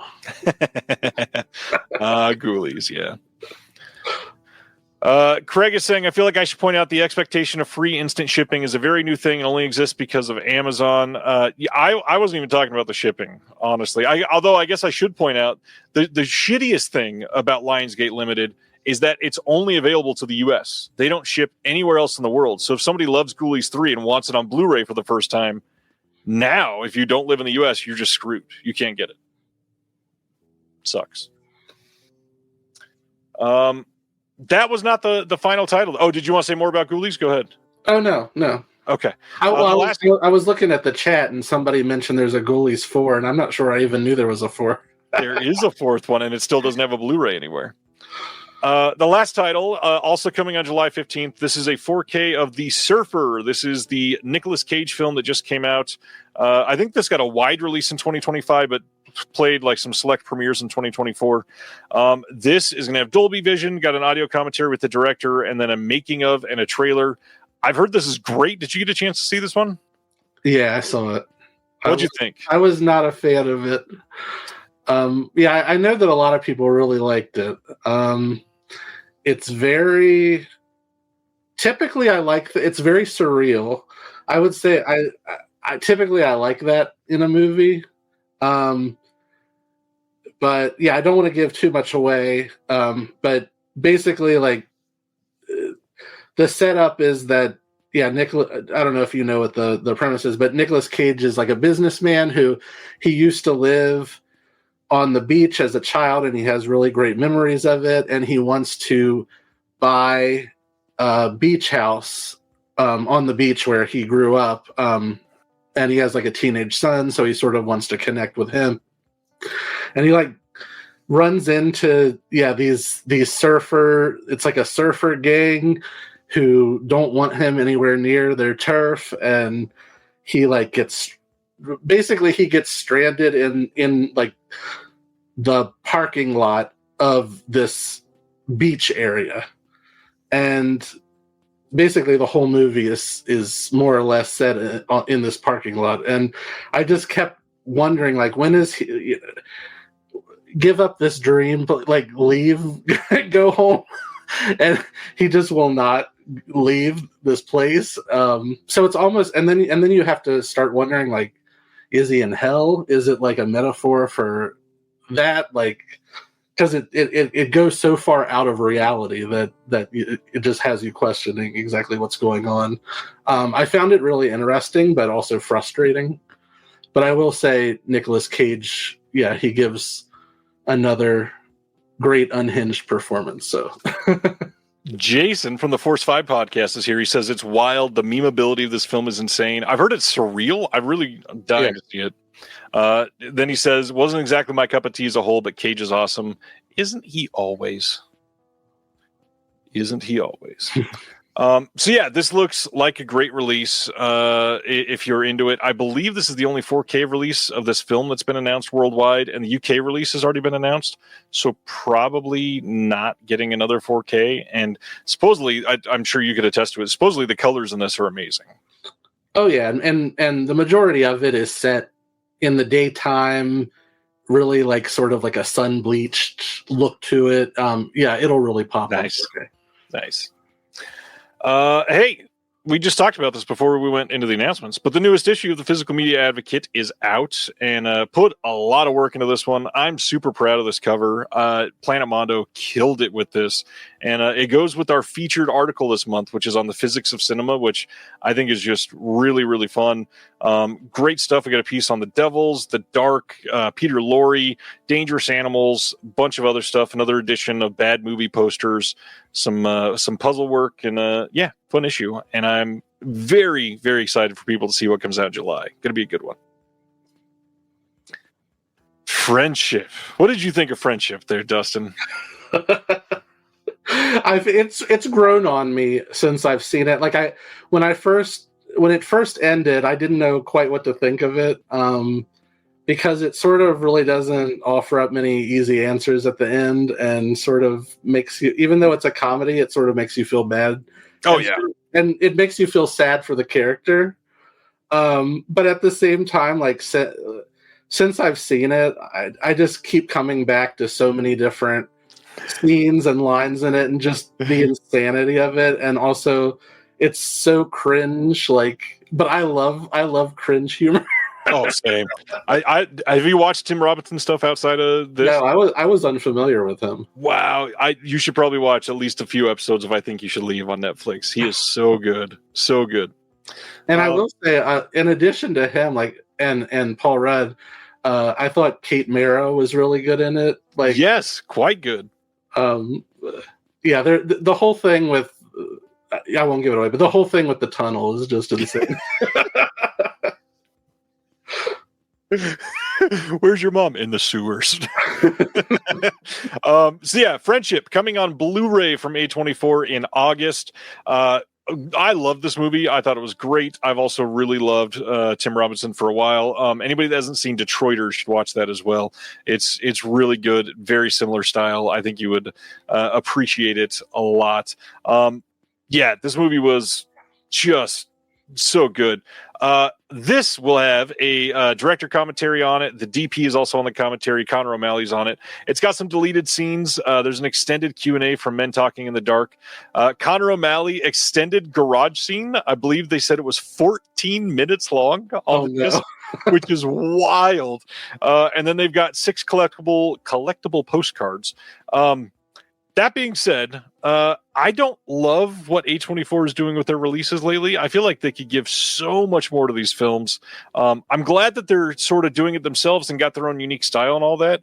But, man, the supplemental features could be better, and we don't need the postcards. Save the money on the postcards and do either nothing and save, I don't know, drop the price by $2. But just we don't need 6 cards from Friendship. Come on. Let's see. Everybody's happy. Friendship's a movie that I enjoyed in the moment, but I don't think it worked for me as well as many of its fans, says Terry. Yeah, I think you really got to be all in on that cringe humor to be super thrilled with it. I have never seen this, but man, what I've read this week is making me dying to see it. Yeah, I've always wanted to see this one and never have either. It looks so good. August 26th, Studio Canal over in the UK, giving us a Blu-ray of Fresh from 1994. This is a movie starring Giancarlo Esposito, Samuel L. Jackson. We've got brand new interviews with some people from the film, quite a few brand new interviews, actually, and then some archival pieces. And again, don't know. I've never seen this. Heard it's great and dying to see it. Very, very eager. Brian says, Fresh is very good. First saw it on Laserdisc. Imprint also did this one, I think. Imprint did? Yeah, I have the imprint. No way. Interesting. I don't remember that at all. Music Box Films on June 24th, which, for the record, is only in 12 days. Very quick announcement here. They're releasing EFIS from this year, which I had heard was getting a release, but I don't think this played anywhere near me. This is supposed to be pretty good. This says, as an imminent construction project looms over their beloved baseball field, 2 New England recreational teams play ball for the last time. As day turns into night and innings bleed together, the players chat, laugh, and squabble as they face the uncertainty of a new era. Named for a rare curveball, Carson Lund's poignant comedies and ode to sports, community, and the passage of time. And I really want to check this one out. The trailer for this looked really good. I've heard from people who have seen it at different film festivals that it is really good. Nice. Very nice. We talked about this a couple weeks ago, so we won't spend a lot of time here, but August 12th, Kino is doing that standalone release of 1949's The Great Gatsby. It's got all the same extras as will be on the disc that's coming in their film noir box set. I think that one's in number 26 or 27. Good Lord, they've done so many box sets. But yeah, that is the same one as this. Exact same disc. So if you're planning on getting the box set, you don't need to worry about getting this as well. I'm in for the last 25, so I guess I gotta keep. You got to stop now, please. I draw the line at 25 film noir. I never. When I started collecting them at the beginning, I never in my wildest dreams would have thought that they would keep going. And now I'm stuck. And I know that we've joked about this every time, but now that they are so close to the 30th one, they have to do something silly with box XXX, right? Like you have to do like a box of neo-noir erotic thrillers or something. Please make it work. Speaking of Kino, August 12th, they're giving us a Blu-ray of Save the Tiger from 1973. This one was also released by Imprint. Speaking of how we just talked about that, this one will have the audio commentary with the director and the writer-producer.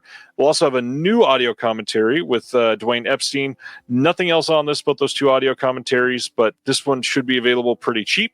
And I believe this is the first Blu-ray release of this in the States, if I remember right. So pretty exciting for people that love this movie. And Jack Lemmon, the dude's always great. Yeah, this is one that I've always wanted to see. And did Imprint do a Jack Lemmon box set? I don't think so. No. Okay. I feel like I don't think so either. But because I thought that I had this, but maybe I never got it from Imprint. But so if I don't, I'll get this one. Ooh, it says out of stock on the Imprint site, so this one might be out of print from them. Okay. Oh, and they also, that's right, they did The Odd Couple as well, which is the other big Jack Lemmon thing. There you go. Paul from Australia says Imprint has not done a Jack Lemmon set. Thanks. Oh, okay. Next, another Kino title, August 12th. They are doing a Pre-Code Classics double feature set. This will include Confessions of a Co-ed and Ladies of the Big House, both from 1931. This is going to have a new audio commentary with David Del Valle and Stan Schaefer, and that's on both films, so that's pretty cool. I like this idea that they're doing some pre-code sets. Probably the only way that we would get some of these released. They're a lot of times they're not even like a full hour long, and to be able to get this released like this, you sort of got to do something to cut some cost. And so I get that. I'm glad that they're doing an audio commentary on both sets. But yeah, this is pretty cool. And eventually I will probably pick this up. Pre-code stuff. Give us more. Next.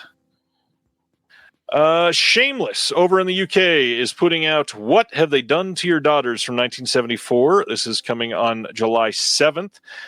There are at least one new feature, I believe. Yes, I don't think everything else is new, but this says the unused hardcore footage from Enigma. Editor Siciliano reveals all, and they really hype it up here. It says this edition also includes a frank interview with the film editor Antonio Siciliano, Dallamano's longtime friend and collaborator who crafted the final cut of Daughters. He finally addresses the long-standing rumors about the film's unused additional material, which that alone entices me. I don't think that was on the Arrow release, which is sort of compelling. And honestly, kudos to Shameless. This is the first time I've seen the Shameless announcement and gone, wow, I kind of want that. Yeah, I have the Arrow of this. This is a great giallo. I'm a really big fan of this. And sort of the pseudo sequel, What Have They Done to Solange? Yep. Which it actually makes me curious if they're going to be doing that one next. That would be possible. I believe both have gone out of print from Arrow a long time ago. Those were pretty early releases. But yeah, they're both definitely worth seeing. For sure. Then we got some Radiance announcements. These are all coming in September. We'll talk about the dates and where they're coming out from. The first one is a UK-specific title. This is coming on September 15th on 4K or Blu-ray. This got a Severin restoration, was just released in the States by Severin, and that is In My Skin from 2002. This is one of the first new French extremity movement titles that everybody associates with it.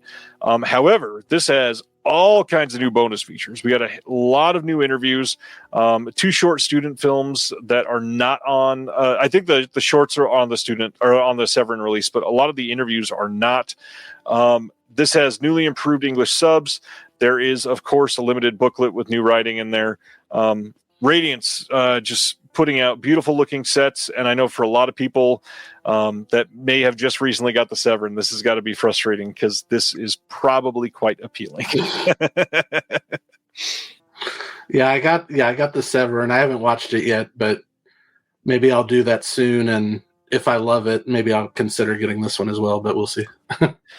Yeah, and that's the big question with a lot of these titles. You don't necessarily need to double dip, but wanting to double dip, it's got to be. It's nice. So hard when you see that they've put so much work into adding, the new special features. Like, it's hard to sometimes.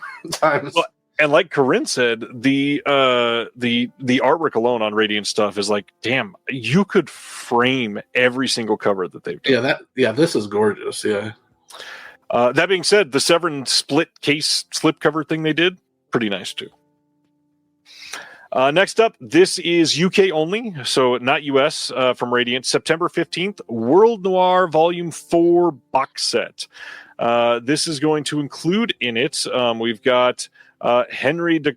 that's probably the wrong way to say that. It's probably Henri de Croix, something like that. Chenouf from 1955. Definitely not French. I apologize. Edouard Molinaro's Back Against the Wall from 1958, and Marcel Bluwall's Paris Pickup from 1962. This has 2K restorations on each film.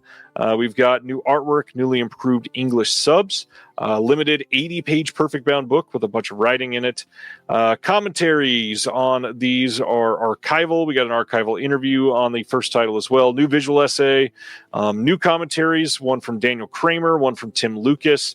Not necessarily stuffed to the gills, but getting 3 of these titles together, I know, is the way that they're making it worth it for a lot of people.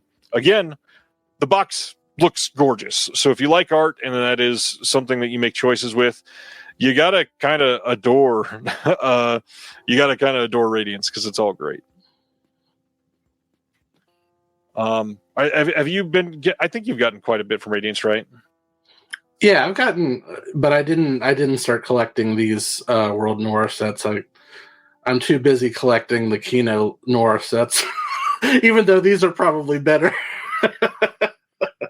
These are probably Dustin, never admit that. these are probably actual noir titles. Yeah, I get it. And these, I mean, Kino will give you 3 titles for $25. This will end up being like 45. I get it. But it definitely, it looks good. Maybe one day I'll splurge and get them all. After they're out of print and cost 3 times as much. Next up, September 15th in the UK and September 16th in North America. The next Radiance title is a Blu-ray of Los Golfos from 1962. This is a group of poor youths tear around Madrid pulling scams and petty crimes. As one of their gang prepares to perform in a serious bullfighting competition, they plan a heist that will raise the money to finance his entry, breaking with tradition by filming in the streets and utilizing documentary techniques to give the film an urgent resonance. Carlos Sora and producer Pere Portabella were announced as a powerful new force in Spanish cinema when the film was nominated for the Palme d'Or at the Cannes Festival. And this is restored in 4K. You've got all kinds of stuff on this disc. There is a really, really crazy amount here. We got an intro by the author and former director of Filmoteca Catalunya, Esteve Riambo from 2025. Bunch of new interviews, scenes affected by censorship and presented alongside notes from the censorship committee. That alone is such a really interesting thing. 2 early short films by Sora as well. Reversible sleeve as usual, and then a booklet with writing. This to me seems like one that I'm probably going to have to pick up. I don't have a lot from Spain, and this is just a really great sounding, interesting piece of filmmaking. I don't know how else to say it. This looks like a must for me. Yeah, this is the sort of thing I had never heard of before this announcement, but it just sounds good. I feel like I've heard of maybe 10% of Radiance's stuff before they announce it. Next is The Betrayal from 1966, also from Radiance, also September 15th in the UK and September 16th in North America. This one is another one of their Asian titles. Again, beautiful looking cover art as usual. Select scene audio commentary by Tom Mess, which is interesting to get a select scene commentary. I'm very curious why on that, because Tom Mess usually has a lot to talk about.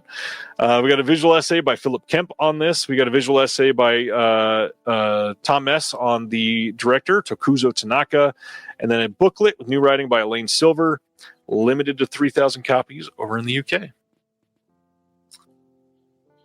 Next up, Third Window Films, also from the UK, putting out another one of their box sets. They haven't done one of these in quite a while. This is coming on July 28th on Blu-ray, and I am going to absolutely butcher this name, so I apologize in advance. I'm going to say it's Zoltan Husharik, something like that. That is probably very incorrect, but it's called Sinbad, Constavery, and then 5 short films. So this is going to be a 3 Blu-ray box set. You've got the feature film from 1971, another feature film from 79, and then 5 short films to make it a complete full box set. On top of that, you've got new 4K restorations of the features, and then some 4K scans of some of the shorts, an HD transfer on one of them, and then some appreciations. One that I am incredibly interested in seeing. Peter Strickland speaks on the vision of these, and if you've never watched a Peter Strickland film, please do. One of the best modern filmmakers. Lots of other stuff that's coming on here. Not Third Window. They're another great company. Second Run DVD over in the UK. This is region free. They always are, but they put so much love into their work, and they don't get a lot of attention worldwide. Check it out. It is really, really interesting to see stuff like this happening. Yeah. Second Run. Check them out, please. This one is super cool. August 12th in the US, Raro is releasing The Medium from 1980. As usual, going through Kino Lorber distribution. This is an insidiously creepy supernatural horror film from the director Silvio Amadio. Following the death of his wife, an American music composer moves to an old mansion in Rome with his young son. They are soon haunted by a series of inexplicable events, causing them to hire a medium to divine the true nature of their seemingly cursed existence. We got an audio commentary by the hosts of the Wild Wild podcast, Adrian Smith and Rod Barnett. And Raro does some great stuff when they finally come out. Yeah, I mean, the cover alone makes me excited about this. The story sounds great. Very intrigued by this. Look at this. Tyler's helping me out. I think SZ makes a Z sound like in Lizard. ZS makes a ZH sound like the GE in Garage. So in other words, I was very wrong. It sounded good to me. The Little Things from 2021 is getting a 4K release from Warner Brothers. This is a mod 4K release that should not scare you. Just want people to know that they are able to do this. So this is made on demand. It's not burned. It is still a pressed disc. They just make it literally as it's ordered, essentially, which is crazy. But this is a Denzel Washington, Rami Malek, and nobody else starring in this movie. Did you see The Little Things when it came out? I did. I don't know if I'm the only one, but I was really excited with this announcement. I thought this was a great movie. Wow. The only other thing I've ever heard people say about it is this movie was truly boring. Oh, I mean, I was riveted by it. I mean, but maybe I'm on a different wavelength than they are. But I thought it reminded me of, I mean, it's fictional, so obviously, but it reminded me, it's about a serial killer, true crime investigation. It reminded me a lot of Zodiac in a way. But again, it is fictional. It's not, based on a true story. And I wouldn't say obviously it's as good as Zodiac is, but I did really enjoy it. And the thing that I most remember about it, that really sticks with me, the opening scene is genuinely terrifying. It's set in 1990, and there's like a teenage girl who's driving down, this desolate desert highway and at night, and she starts to get followed by somebody, and it basically turns into a sort of cat and mouse game between the two of them. And they use the B-52's song Rome, and they use it, it's such an upbeat song, but they use it in a way that just is really chilling. And yeah, it was I just thought it was so well done.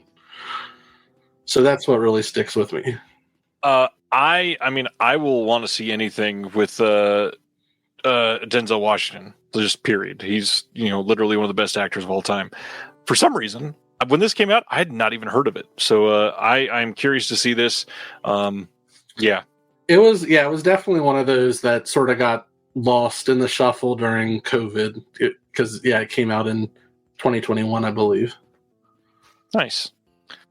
All right. After the little things, we've got some details on Final Destination Bloodlines. This is coming on July 22nd on 4K. It's got a standard 4K release, a Steelbook 4K release, and then a Blu-ray release and a DVD release. Thanks, Warner Brothers, for putting that on DVD still. This title is going to have Dolby Vision, HDR. We've got Dolby Atmos. We got an audio commentary from the director, which is pretty cool. Death Becomes Them on the set of Final Destination Bloodlines, catching up with the new cast and the dynamic directing duo to hear about their experiences on set and what they managed to sneak in for the fans. The many deaths of Bloodlines, from the collapse of the Skyview restaurant to the worst MRI. There's a behind the scenes about all of the deaths in the movie. But the really cool thing is they got a special little legacy featurette on Tony Todd, reflecting on his decade-spanning legacy of his character here. And he re-examines Bloodworth's impact on the franchise now that everything has been revealed. Oh, wow. Yeah, pretty damn cool. And to get the last special feature with Tony Todd, I feel like I kind of have to get this. Plus, it was a great movie. I'm very stoked to own this. I really liked this one. I think it might be my second favorite, honestly. Yeah. It's up there for me. It's either favorite or second favorite at this point, probably. But if you haven't got enough of Final Destination, on the same day, they are releasing, of course, like they always do, a 6-film collection. Each of the movies will have special features, which is rather cool. This will likely not have the 3D discs. This will probably be the exact same as the last Blu-ray collection that they did, with the addition of the 6th film, of course. That being said, this has been the funniest. It was Jason's favorite too. Nice. This has been the probably second favorite part of my week this week, is arguing with people who think that Warner Brothers will be releasing a full franchise Final Destination 4K release in just a few months after everybody buys this. They won't. There's no way that they release a full franchise 4K set of this. A couple of these were not filmed in a way that will work on 4K, and nobody is going back to like the Final Destination and getting all of this, the really awful CGI, and putting that in a way that will look good on 4K. It's just not going to happen. I could see them doing maybe up to the first 3 on 4K, considering that those 3 were shot on film. But that's, if even that, I probably only really see them doing the first one on 4K. Probably nothing else. Yeah. Well, you've just broken my heart. because I was gonna be one of those people and chime in. I was gonna say I saved my one complaint about 4K for this, because I was just like, I want a 4K set of all of them. I mean, believe me, I wouldn't mind having them either. I love the movies. Genuinely a really fun franchise. I don't think they're great movies, but it is something that you just can't put certain things on 4K and make it make sense. Sure. I still wouldn't say, never say never. Like I feel like there's still a possibility that down the road at some point there could be, but I think they would have to put out like 1,500 other titles before they even literally like 1,500 other titles. You don't think that well, I know it's Warner Brothers, but you don't think that they would ever like like a boutique label take it over or something? I mean, if they started being more open to that, sure. But like Final Destination still is something that is active. And that's true. With how much money they just made, there's likely going to be another sequel in the next 3 years at this point, because they're still printing checks for the next 6 months.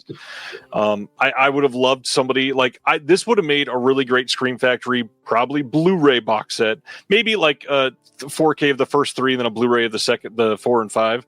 But this is something that's, I mean, I would even take like just new transfers, even if it wasn't a Blu-ray. Like, yeah. But this is probably just the old, versions from, when they first came to Blu-ray in like 2010 or whatever it was. Yeah, I would agree there. Yeah, would be all about that. Okay, so I said we were going to talk about found footage. I got a really cool opportunity to be on the show called CinemaScope, which is over on True Story FM and Next Reel. It's a part of another podcast network. And we talked about the history of found footage. Went all deep into, like, obviously Cannibal Holocaust. You got to spend a lot of time on that. How found footage evolved over the last however many years. The impact of some of these in like pop culture overall and how it affected filmmaking. And the like primal fears that found footage is able to grab onto. Check it out. Go look up CinemaScope. Andy does some really great work, and it's a super fun episode. Oh, thank you, Corinne. Yeah, I just... I love your light. Well, I actually listened to that today at work.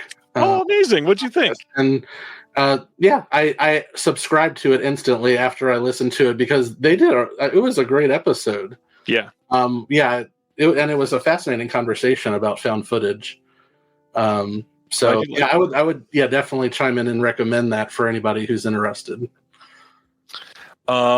It's really good. And over on like his membership thing, there's even a bonus episode that comes with it. But if you're a member of my Patreon, you're getting that bonus episode as part of that tomorrow. You'll be getting that emails. So check out that when it comes through. It is a really, really fun show. Specifically, actually recommend the episode on blaxploitation. Really great discussion on that. Now, we don't have a release date for it, but soon we are getting this 4K steelbook of Clown in a Cornfield that just came out earlier this year. This one is coming from Shudder and RLJE. You got a commentary with the director, Eli Craig, the author of the book that this is based on, Adam Caesar, and then a couple of the actors. Dustin, what do you think of Clown in a Cornfield? I was a big fan of it. Nice. And yeah, I had read the novel prior to it, and I thought it was it was a fairly faithful adaptation of it, and I was really pleased with what they did with it. And the things that were maybe a little bit more obvious as far as sort of like the politics within the novel, they sort of did it in a way where it wasn't so broad for film. So I thought it worked really well. And I thought it was a smart adaptation of it. And yeah, I love that they're doing a 4K of this, and yeah, I don't collect a lot of steelbooks, but this one is good enough that I think I might have to have it. I just hope that they also do a standard. I know a lot of people hate steelbooks, and people should have the option. Oh, definitely, yeah. All right, not many left. Next, Arrow today delayed The Good, the Bad, and the Ugly 4K. They say due to some extended production delays, we've made the decision to delay our upcoming UK release. It will now be released on August 11th, and they just want it to be done right, which I'd much rather Arrow delay it rather than put out a replacement program and not send anybody discs. Check out that. I will say, I believe Jesse from Diabolic has been pointing out that the first two, or the very first in the trilogy, is officially like fully out of print already, and the second one is about to be. So if you were wanting to go after these and you find them, check it out. That is something that you might want to get sooner than later. Craig says happy to wait, but haven't they delayed each one now? No, only 2 out of 3 were delayed. And I will say, if anybody's in the same boat as me, I asked Jesse about this because I had pre-ordered all 3 of them together because I just figured I'm not going to watch one without the other 2, and I can get free shipping with it. So I just wanted to make sure that, because they said that they were out of print with the first 1 or 2 of them, that, if you ordered them all together, that we're still going to get them. And he confirmed that we will. So. Yep, they are sitting there taking up space in his warehouse as we speak. Indicator had a couple announcements today. September 22nd, over in the UK, they're putting out a 4K and a Blu-ray limited edition of Death Carries a Cane from 1973. rather stylish giallo that a lot of people love. I don't think I've seen this one, but this got a brand new 4K HDR restoration by Indicator themselves. You got two different versions of the film, the Italian language and the English language version. You got audio commentary that was released last year with Eugenio Riccolani, Troy Howarth, and Nathaniel Thompson. There is a bunch of archival extras on here, and then Eugenio Riccolani talks about Maurizio Prado from 2025. Brand new interview with him. Ryan says, "Damn me, now I have to buy a few dollars more tonight. I'm sorry." Yes. Oh, yeah, I was just about to say the same thing. This is in the Forgotten Gialli Volume 6 set, and I recently, earlier in the year, I went, because I had collected them but hadn't watched any of them, so I went through and watched all of the box sets. And this one is actually one of the better ones, I thought. The killer uses a cane, obviously from the title, but it's sort of funny because it's a whodunit, and there's so many people limping through the movie.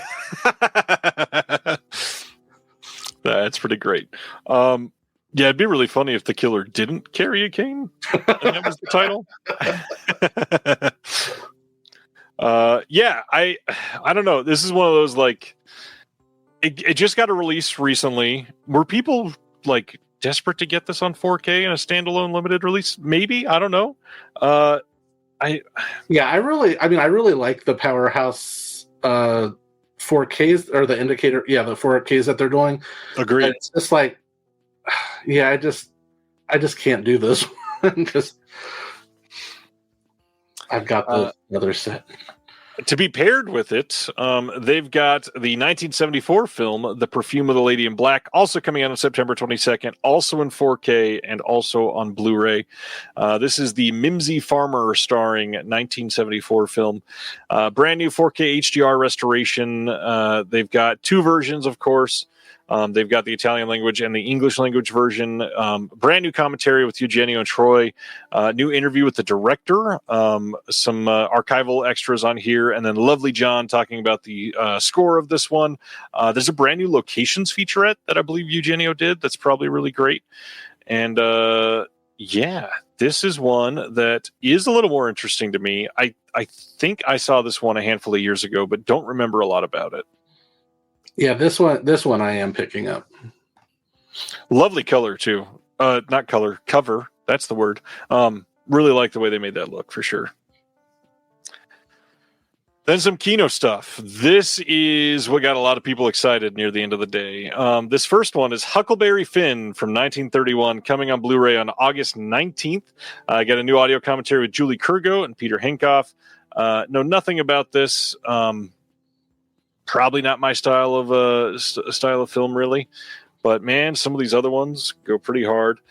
Next one that I just skipped, of course. We're going to talk about this one in a second. Don't get too excited. August 19th, 4K release of what many people hail as a masterpiece and many others hail as the worst movie ever made.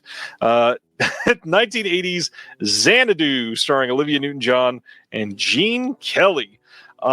Kino, in setting this release up, commissioned 4 brand new audio commentaries. The first one with the director Robert Greenwald, moderated by Douglas Hogsdale. The second one by Jennifer Clymer and Nathaniel Thompson. The third one by David Del Valle and Christoph Charles. And the fourth and final one with Sam Deegan. On top of that, if you go look at the Blu-ray disc, they've also got some archival stuff, including 17 radio spots about Xanadu. 17 radio spots. There's a 2009 documentary that's almost half an hour long with the cast and crew. There's a making of from 1980 that's brand newly remastered in 2K. There's so much in this release. Tell me about Xanadu, Dustin. Is this one that you've seen and are a fan of? I am.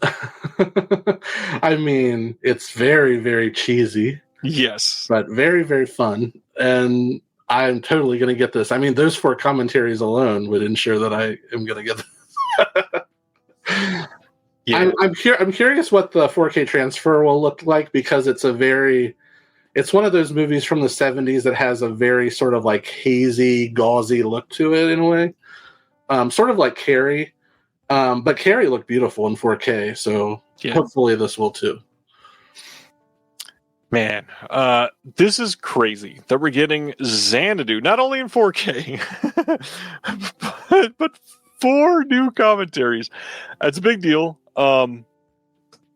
Pretty cool. I admittedly have not seen Xanadu since I was too young to appreciate it, guaranteed. But very curious to see this again. I don't know about blind buying a 4K, but we'll see. Corinne, have a good night. Hope you're well. Good night, Corinne. All those ELO songs probably needed a promo push, says Terry. Golden says, grew up in a house of women that love Xanadu. So excited for this.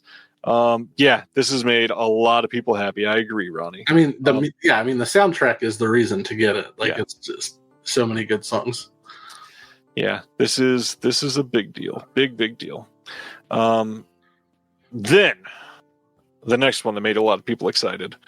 Repossessed is coming on August 19th. This is the Linda Blair, Ned Beatty, Leslie Nielsen film. This gets a trailer as a special feature and a new audio commentary by the director, Bob Logan. But this is the second film in a row that many people call the worst movie ever made. Repossessed, have you seen this one? Oh, yes. Yeah, this is definitely a movie from my childhood. I'm curious to watch it now because it's been so long since I've seen it, but I watched it enough back then that I still regularly quote it. Yeah. But what's funny is Kino takes so long to release their stuff that I swear this was originally announced on my last appearance on the show back in September. That's it was a long time ago that we first talked about Repossessed. And not to mention, this has been, I think this had a German Blu-ray release on MediaBook that has more bonus features. And then I think that somebody else had teased that they had got this, and then that was canceled and Kino ended up getting it. This has been a long time coming and so many people wanting this. The only thing I will say that really makes me kind of turned off by this, it sucks that there's only an audio commentary, but this is a really old, dated HD transfer. This is not getting a new 2K master, new 4K, anything. This thing is an old HD master, and I fear this is not going to look great on Blu-ray no matter what, and a lot of people are going to be disappointed. That being said, it's on Blu-ray. A lot of people will be happy pretty much no matter what. And Patrick is right. I do sing your theme song based on this. Based on this? Interesting. Very funny. I also love this comment. Ryan says, no way I'm buying Xanadu outside of a sale. Next is The Farmer's Daughter with Martha Raye. Not many Martha Raye titles have been released on Blu-ray, so this is good to see. This is from 1940, coming on August 12th on Blu-ray. We got an audio commentary by Farron Smith Name. I don't know much about the movie, but pretty damn cool of Kino. And then Via Vision closing up our week with a couple of announcements. First up, we've got a 4K release of Point Break from 1991 coming to Australia on August 27th. Yes, this has been released on 4K in the US by Shout Factory. It also got released, I think, in Germany or the UK by another company. Two very different scans. But the big thing is this has a load of new special features. And if you love Point Break, and who doesn't, because it's a masterpiece, this has a new audio commentary by Patrick Bromley, who's great at what he does. This also has a new interview with John C. McGinley, new interview with Lori Petty, new interview with the Surfer Gang, and then a whole bunch of archival featurettes. This is a much more loaded release than the Shout Factory release. On top of that, if you are an audiophile, this is the first time, I think, since the original release that this is including the original 4.0 surround sound, which is not a common way to release films. 4.0 stuff usually doesn't get ported over to physical media. And so this is a pretty big selling point for a lot.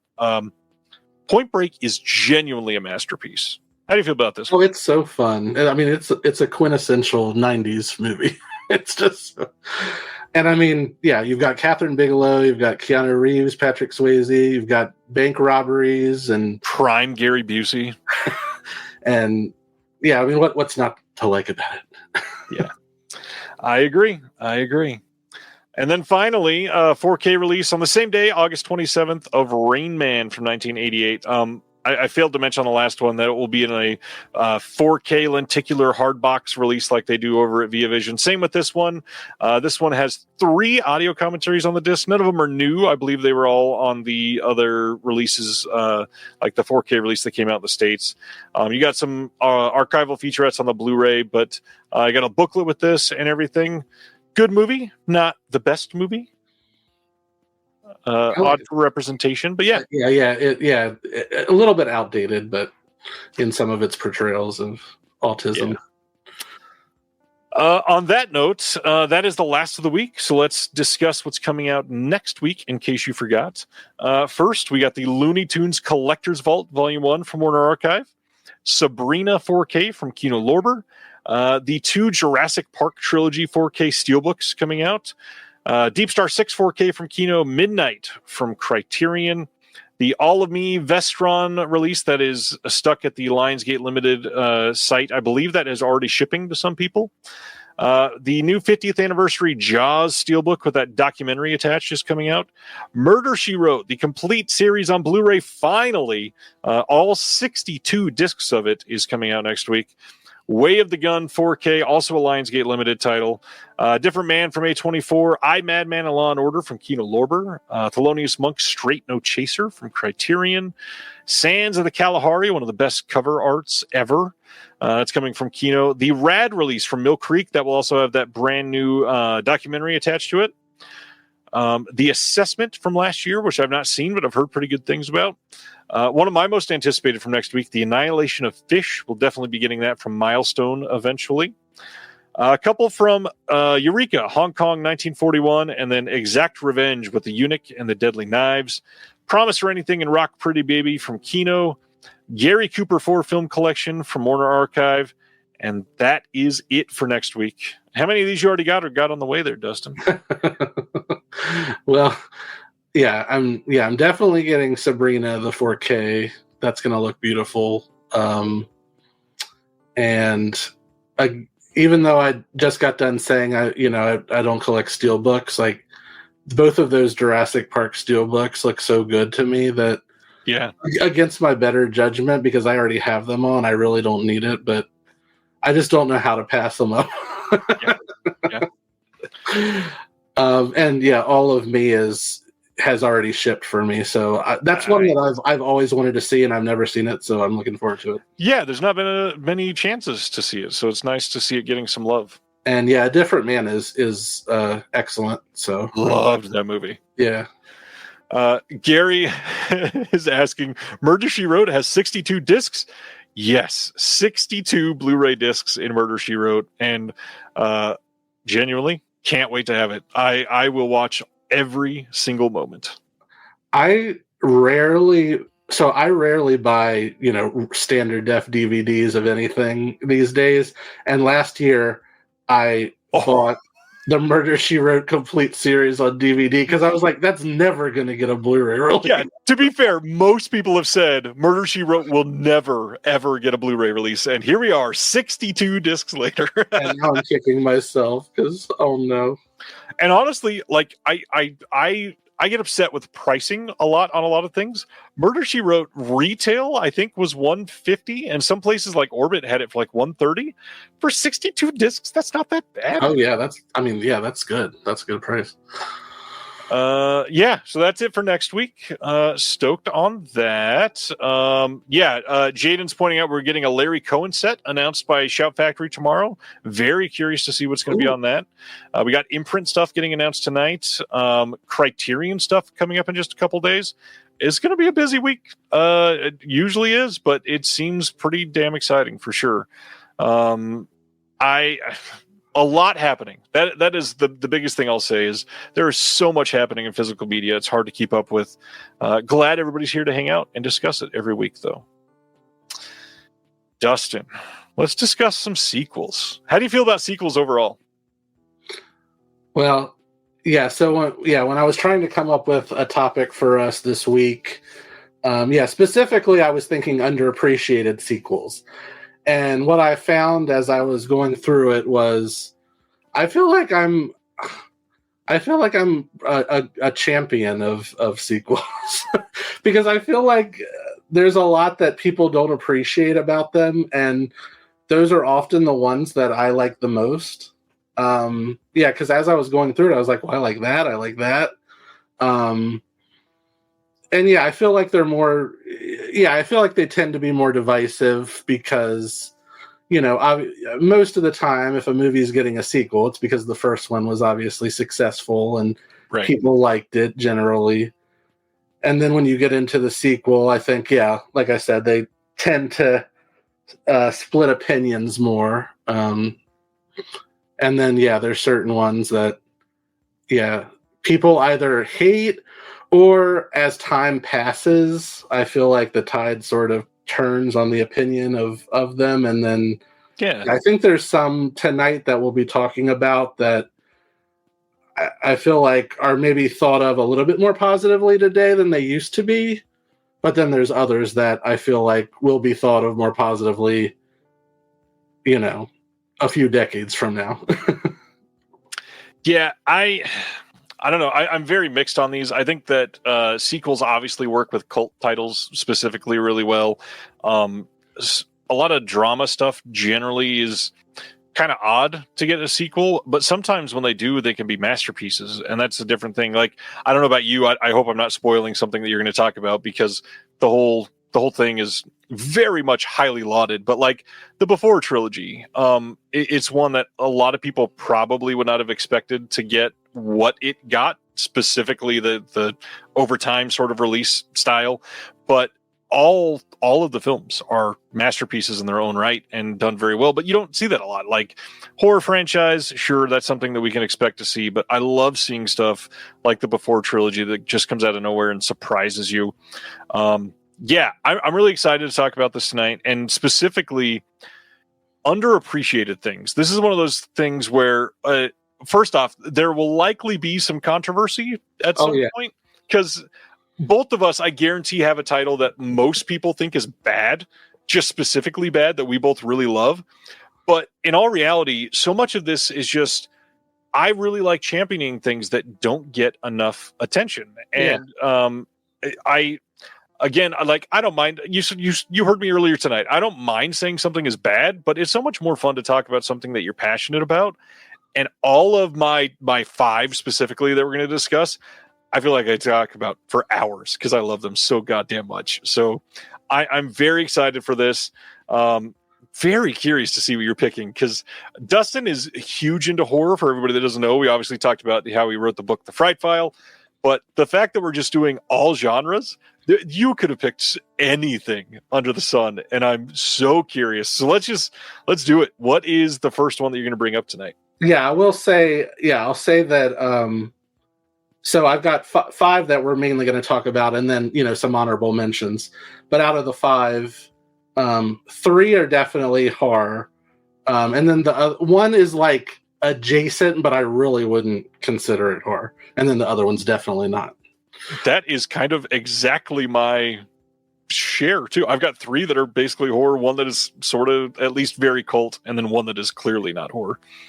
And I also feel like, when you say something's underappreciated, I feel like that's subjective as well. So I feel, I think things will be controversial, especially like if people really hate something that I like. But hear me out. I know that people hate at least two and maybe three of mine. So very stoked to get into this. All right. So you want me to go first? Go right ahead. Yeah. So the first that I have is the horror adjacent one. Oh, and I'm doing them in order of release because I couldn't really rank them in any way. So this one is from 1981, and I absolutely love this movie. I think it's actually better than the original, and I love the original, but I don't think there's that many people who think this is superior, but I'll stand by it all day. And it is Shock Treatment. For some reason, I knew that you were going to talk about this one tonight. I'm glad. This is cool. So yeah, if you don't know, this is I would say it's a loose sequel to Rocky Horror Picture Show. It follows the characters that were originally played by Susan Sarandon and Barry Bostwick. And when it came time to make the sequel to it, Tim Curry didn't have any interest in coming back for his character. And Barry Bostwick and Susan Sarandon really, I think they were too popular by that point and they were asking for too much money. So they recast them with Cliff DeYoung and Jessica Harper from Suspiria. Yeah. And I think this is probably my favorite performance from her. Oh yeah. But I just think the music in this movie, I rewatched it about a week ago, and I haven't stopped singing the songs since I saw it. Now, granted, I knew the songs before because I've seen this movie a lot, but I can't get them out of my head, and I don't really want to. They're just so good, and I feel like because they haven't been, they're not as well known as the Rocky Horror Picture Show songs. But I think that adds a freshness to it. But they were done by the music and lyrics were done by Richard O'Brien, who did the music for Rocky Horror. And I just find the whole film just so fascinating. It's so ahead of its time in a way. So the entire film is set in this middle America small town called Denton, USA. But the whole thing takes place in a TV studio, which is like a microcosm for the town. And it's just so fascinating. And yeah, the Brad and Janet characters show up there in the audience, and then they get swept into, just a lot of craziness. And but it's thoroughly unpredictable. It's original. People watching the Rocky Horror Picture Show, if they thought of what a sequel would be, it would not be this at all. But a lot of the other actors from the original film, do come back, playing different characters, and I think one actually does play the same character. But yeah, I just unequivocally love this movie. I think it's beautifully shot. It opens with this extended one shot of the studio where it's introducing all of the characters, and it's just so inventive. And just, it's and then from there it just goes. So I really love this one. I'm very sad that there's no U.S. release of this for people to be able to see it. The Arrow release has been very out of print for quite some time now.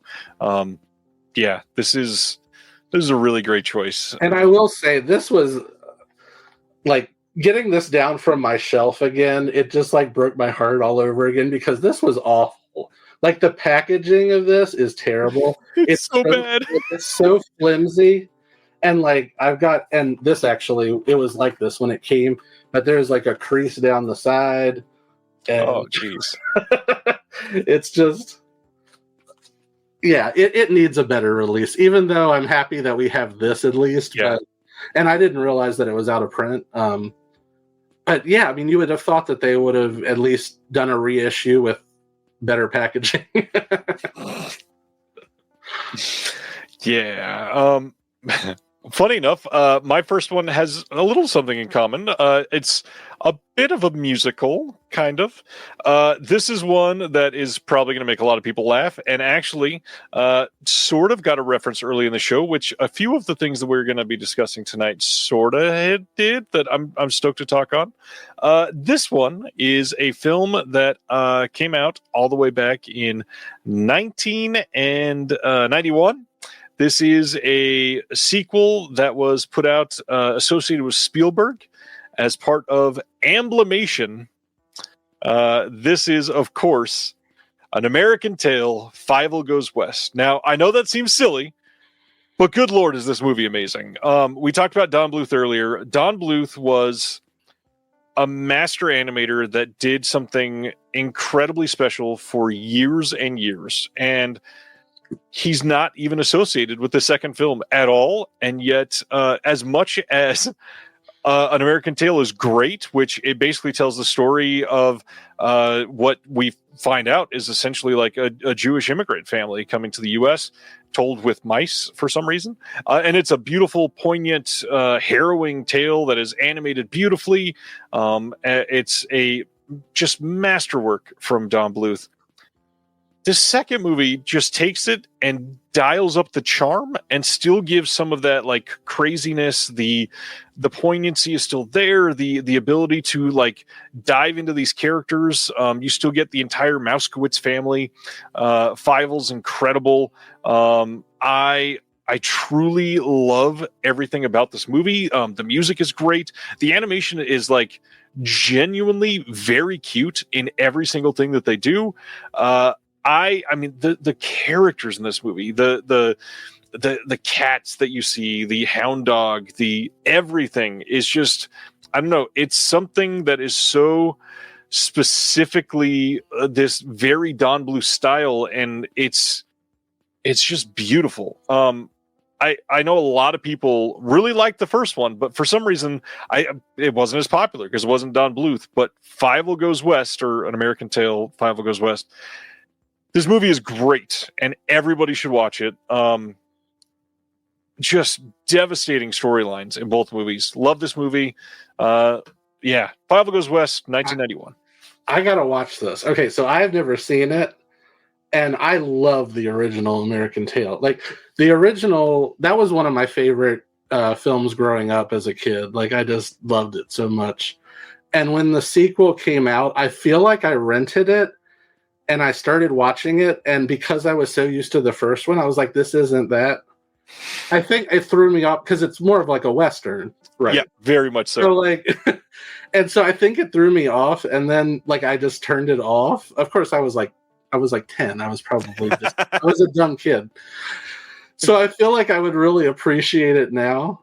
But the thing that whenever I think about this movie, the thing that always comes to me is in middle school, I think I was in 7th grade in choir, and we sang as in our program, Dreams to Dream. And so I remember that song, but not the movie. Please seek it out. I think you will like it, especially knowing what you said about Don Bluth earlier. It is. Well, I had no idea that it had like a serious storyline. I don't know. I just always thought the first one is about immigrants and this and that. Right. And the second one, I just thought it was like, I don't know. I had just assumed it was like just a sillier sequel. It is sillier than the first one, but it's slightly more Disney-fied in a way, which I can see that being a bad thing. But mixing that with Don Bluth characters and that heart is kind of like the perfect balance of exactly what it needed.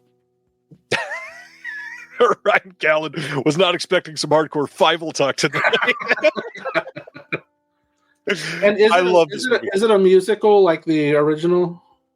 Yes, probably somewhere around the same number of songs. Okay. It's got at least 3 like really memorable musical points. Okay, cool. Yeah, I'll definitely check it out now. Nice. Can't wait to see what you say. All right, the second one is for me. It's the non-horror one. Although people who don't like it might think of it as being horrific, but please bear with me. I love this movie so much. And once again, I think it's better than the original. And there is a very passionate cult for this movie, so I can't be alone. So 1982, it's another musical, and it is Grease 2. I was about to say it.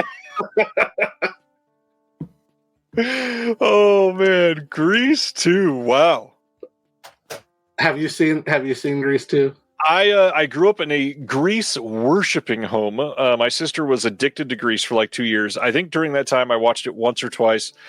I remember dismissing it. I don't remember a whole lot about the movie. I was a POS. I agree. I should watch it again.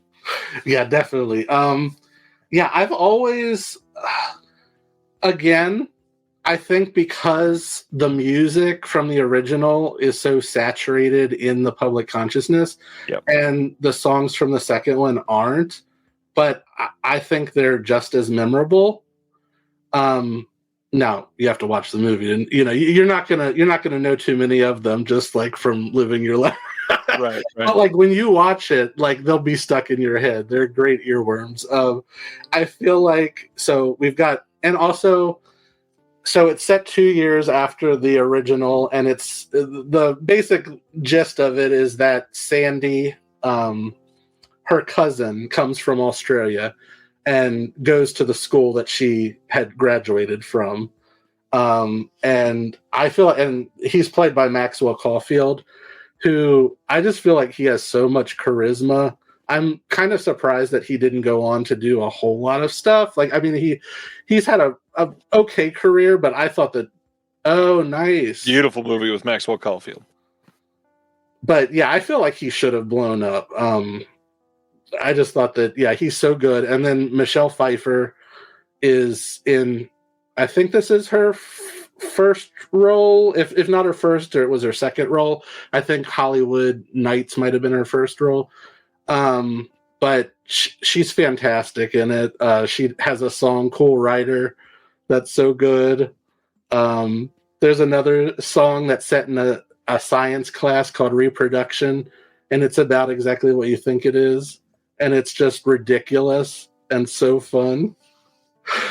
And the romance, I feel, at the core of it, I think it works better than the original Grease.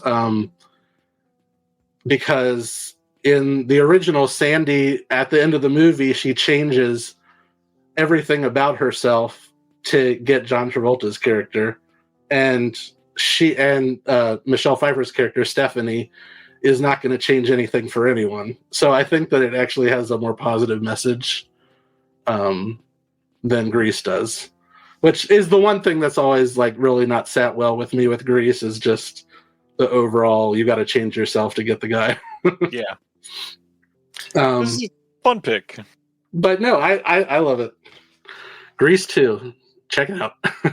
I know a lot of people are going to say it's not better than Grease, but Grease doesn't hold up super great in a lot of different ways. There's a lot of problems with it. Yeah.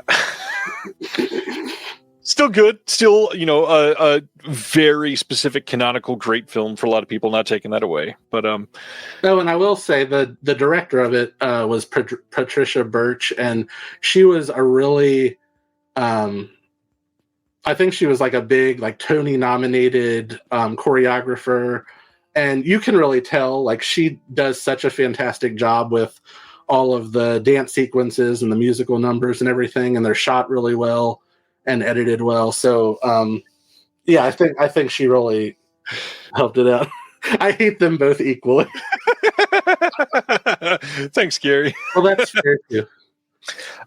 This next one, if you've watched the show for some time, this is not going to be a surprise, but I had to sort of theme this with my first pick. And so my second pick is going to be another one of my favorite Westerns of all time. Yes, Fievel Goes West is absolutely an incredible Western. This is not my pick, but Back to the Future 3, maybe one of my favorite. I mean, that's weird to say one of my favorite when there's three of them. Incredible Western. But my pick, Future 3. It's so good. And ZZ Top is great in it. My pick is actually from 2004 as a direct-to-video horror Western, and that is Tremors 4, The Legend Begins. Oh my gosh. I adore the Tremors franchise. I think that not only is the first movie like genuinely a possibly perfect movie, it's compelling, wonderfully acted, hilarious, a really great like intro to horror movie for kids. Michael Gross was a really fun way to hang your hat on this franchise, and he absolutely kills it in this movie, playing his elder ancestor Hiram. This movie is so interesting to take a horror franchise and say, fuck it, let's travel back 100 years. Let's drown a bunch of miners and blame it on some graboids and see how fun we can make it. Now, a lot of people hate this movie because they did not have a lot of money to make this. You can tell The shooting is not great. A couple of the set pieces really sort of haphazardly thrown together, but the charm of putting the city of rejection into a Western setting that is going back in time and filling this like Old West center around monsters that are crazy, that we've already loved for 3 sequels. They're so much fun. Was such a great way to reinvigorate this for me. I know a lot of people hate this. This might be, other than the first movie, my second favorite Tremors film ever, which is saying a lot because I adore this whole franchise. I really hope Arrow keeps doing special editions for all of them. We get part 3 here soon. But I was about to ask, do you think that they're going to do the third one? None of the other ones will probably be 4K because of how they were shot. The third one, maybe? I don't remember if that was shot on video or what. I don't think it was shot on video, and it might have been shot on film and then edited on tape. Not sure. Either way, Tremors 4. If you have stopped at the first one or the second one, because those are the 2 that Arrow put out, they are all worth watching. But specifically, Tremors 4 is such a unique idea for a horror movie, and I think it doesn't land for a lot of people, but also it looks kind of, I don't know, drabby compared to what the first ones got, and so a lot of people were disappointed in that. But a brilliant way to just be like, no, let's make it cool and weird and unique. And when you're looking back at all of the Tremors movies, this one stands out as super, super unique. It is absolutely a weird way to do a prequel to freaking Tremors in 1890. Like, that's amazing. Yeah, I haven't seen past the second one, so yeah, I'm one of those people. I really need to catch up on those. And isn't there one? It might have been the last one that has like John Heder in it or something. He is in 2 of them, and Jamie Kennedy is in 1 or 2 of them. Oh, really? Maybe John Eder's only in 1 and Jamie Kennedy's in 2. But once you get to 5, 6, and 7, the CGI that they have to use is awful. They go away from the practical stuff, but they're still like really, really interesting. I think that I don't know. There's something about the monsters in Tremors and how they evolve and like what we know about them that really keeps every single one fresh in a lot of interesting ways. I truly love every single one of the Tremors movies. Okay. Yeah, I definitely got to check those out. Yeah, I love the first one. And it's perfect. Genuinely perfect. So, all right. Well, that was a great pick. Yeah, I'll check that one out too. Sweet. So for my next one, all right, so now we're getting into the horror stuff. Nice. This one, I feel like this is one that I was talking about where I feel like when it came out, it was really thought of negatively, but I also feel like it had some other darker baggage that came with it. But then I think opinion has started to turn. I think some people really like it now, but I absolutely love it. And it is Poltergeist 3. I just feel like this one, so basically, I think it actually turned out well that Craig T. Nelson and Jo Beth Williams didn't want to come back for the third one, so they basically had to come up with a new storyline. And they basically made Carol Ann the lead character, who really, at the time, like, because I was closer to her in age, like, that's who I was interested in anyway. Yeah. So, and then basically change the setting completely to the city. It just gives it a really fresh feel to it. And then on top of all of that, like, it's set in the John Hancock Center. So it's like this 100-story skyscraper in Chicago. I mean, that is a fantastic location. And it's like, and as they portray it in the film, I've never been there personally, but if it's realistic to how they show it in the movie, it's like there's like a shopping mall, and then there's office buildings, and then there's apartments, and all on top of each other, and it's basically almost like a little city inside a building, and everything is like made of glass and mirrors. And of course, that's the main thing with Poltergeist 3 is that they've found their way to her through the mirrors. And are you laughing at the mirror thing or something else? Yeah. I mean, it's a funny conceit, but like genuinely, it's a really interesting sequel because like the setting alone lends itself to some very creative shots in filmmaking. Oh my gosh! Like there's effect shot in it and opticals that I still have no idea how they pulled them off. Yeah. Like just the mirror effects alone, like I have no idea, and it's fascinating to watch just from a visual perspective. But yeah, when so it came out in 1988, and I probably saw it in '88 because I was watching movies like this back then. So let's say I was 6 or 7 years old when I saw it. I mean, I ate this movie up. Like at that age, I was always like pretending, because I was a big movie fan even back then, and I when I played, like I would pretend that I was in movies and stuff, and like I would reenact scenes from Poltergeist 3 with the mirrors and stuff and pulling her up on the mirror. Like I just loved it so much. Like it just spoke to me. And yeah, it has a great cast. Like Tom Skerritt and Nancy Allen are both in it, and Lara Flynn Boyle, with pre-Twin Peaks. Yeah. And yeah, I think it's just so inventive, so original. And then on top of that, I think that it also called out to me at that age, because I think when it came out, Heather O'Rourke who played Carol Ann, had already passed away. And so yeah, she died at age 12. And knowing that, I think that was the first celebrity death that really impacted me at that young age. Yeah. And so watching the movie, knowing that she had already passed away, like it gave it a different, like it fascinated me in a way. And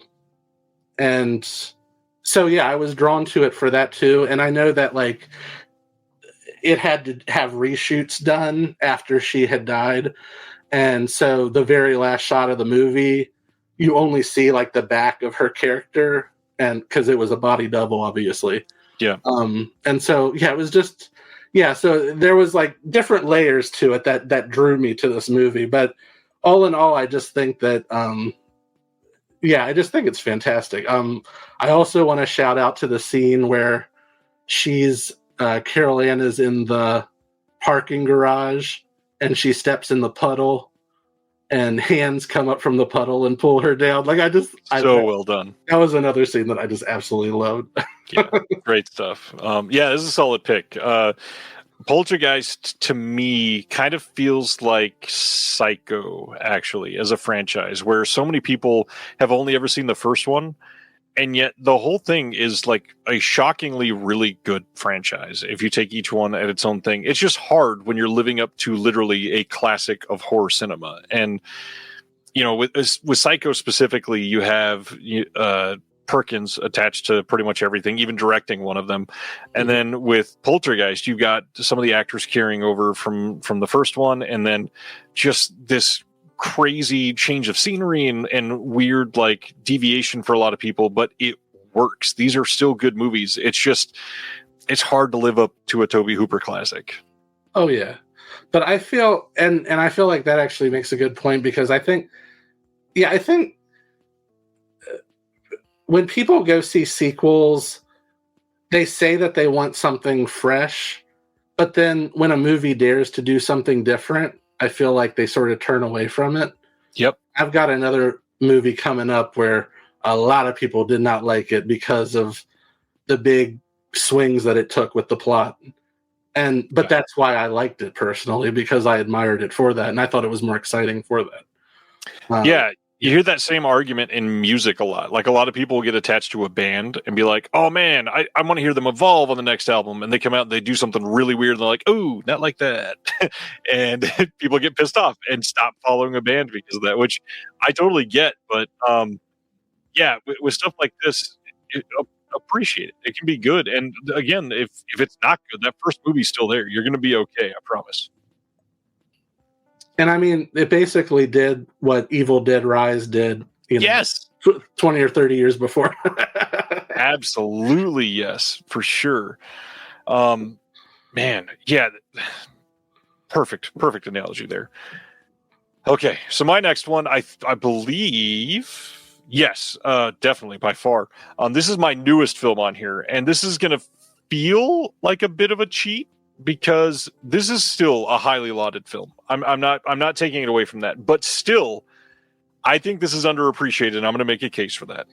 So this is something that we alluded to again earlier in the show. Funny enough, we mentioned things that we're going to sort of talk about tonight like 4 different times. 2019 film from Mike Flanagan. Dr. Sleep is lauded as a great film. This is a sequel to The Shining, and people are like, yeah, it's great. No, it's not great. Dr. Sleep is a masterpiece. This movie is not appreciated nearly enough for what they were able to pull off. I mean, Flanagan does the impossible and reshoots exact scenes from literally one of the most famous horror movies of all time, nails everything about it. The accuracy of the setting, the facial expressions of the actors, trying to mimic one of the most nitpicky directors of all time. And you pull it off as well as Mike Flanagan did, that is the impossible. And everything about the sequel that comes, I probably should have looked up the exact number, but what, like 40 something years after the first movie? Or not 40, I guess it's almost 40, 39 years after the first movie. And you get this story now about Dan, I guess, Torrance, in this one that is so good. And that it's so funny to deviate away from what I'm saying because Ewan McGregor is amazing in this. But this whole movie is elevated. I hate the word elevated horror. Sorry. It is increased in appreciation so much by the incredible performance of Rebecca Ferguson and this weird group of people that is just haunting in everything you do. And you get this like terrifying and so bleak baseball scene that we get, and everything about this lives in your soul. And it is, and the fact the fact that they cast Jacob Tremblay in that role, and you're like, well, nothing bad can happen to him, right?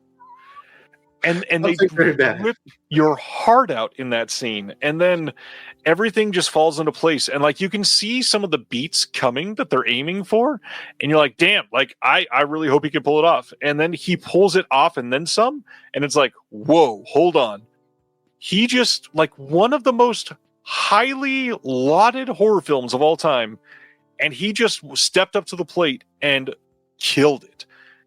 Doctor Sleep is going to go down, I really think, in like 5 or 10 years as something that people look back on and go, Jesus Christ, how did we just let that go by and just be nonchalant about it? I think that this movie is going to go down as a modern masterpiece of horror, and in 30 years, there will be double features of The Shining and Dr. Sleep done that people will pay huge dollars to go into because it will be such an experience to see with the crowd. I adore Dr. Sleep, and again, I know it's weird to say because everything everything Mike Flanagan has done has gotten like great rave reviews, but no, it's not enough. Dr. Sleep it surpassed that. It is an absolute masterpiece. Yeah, I love it too. But I really need to rewatch it because I saw it in the theaters, obviously, and I loved it.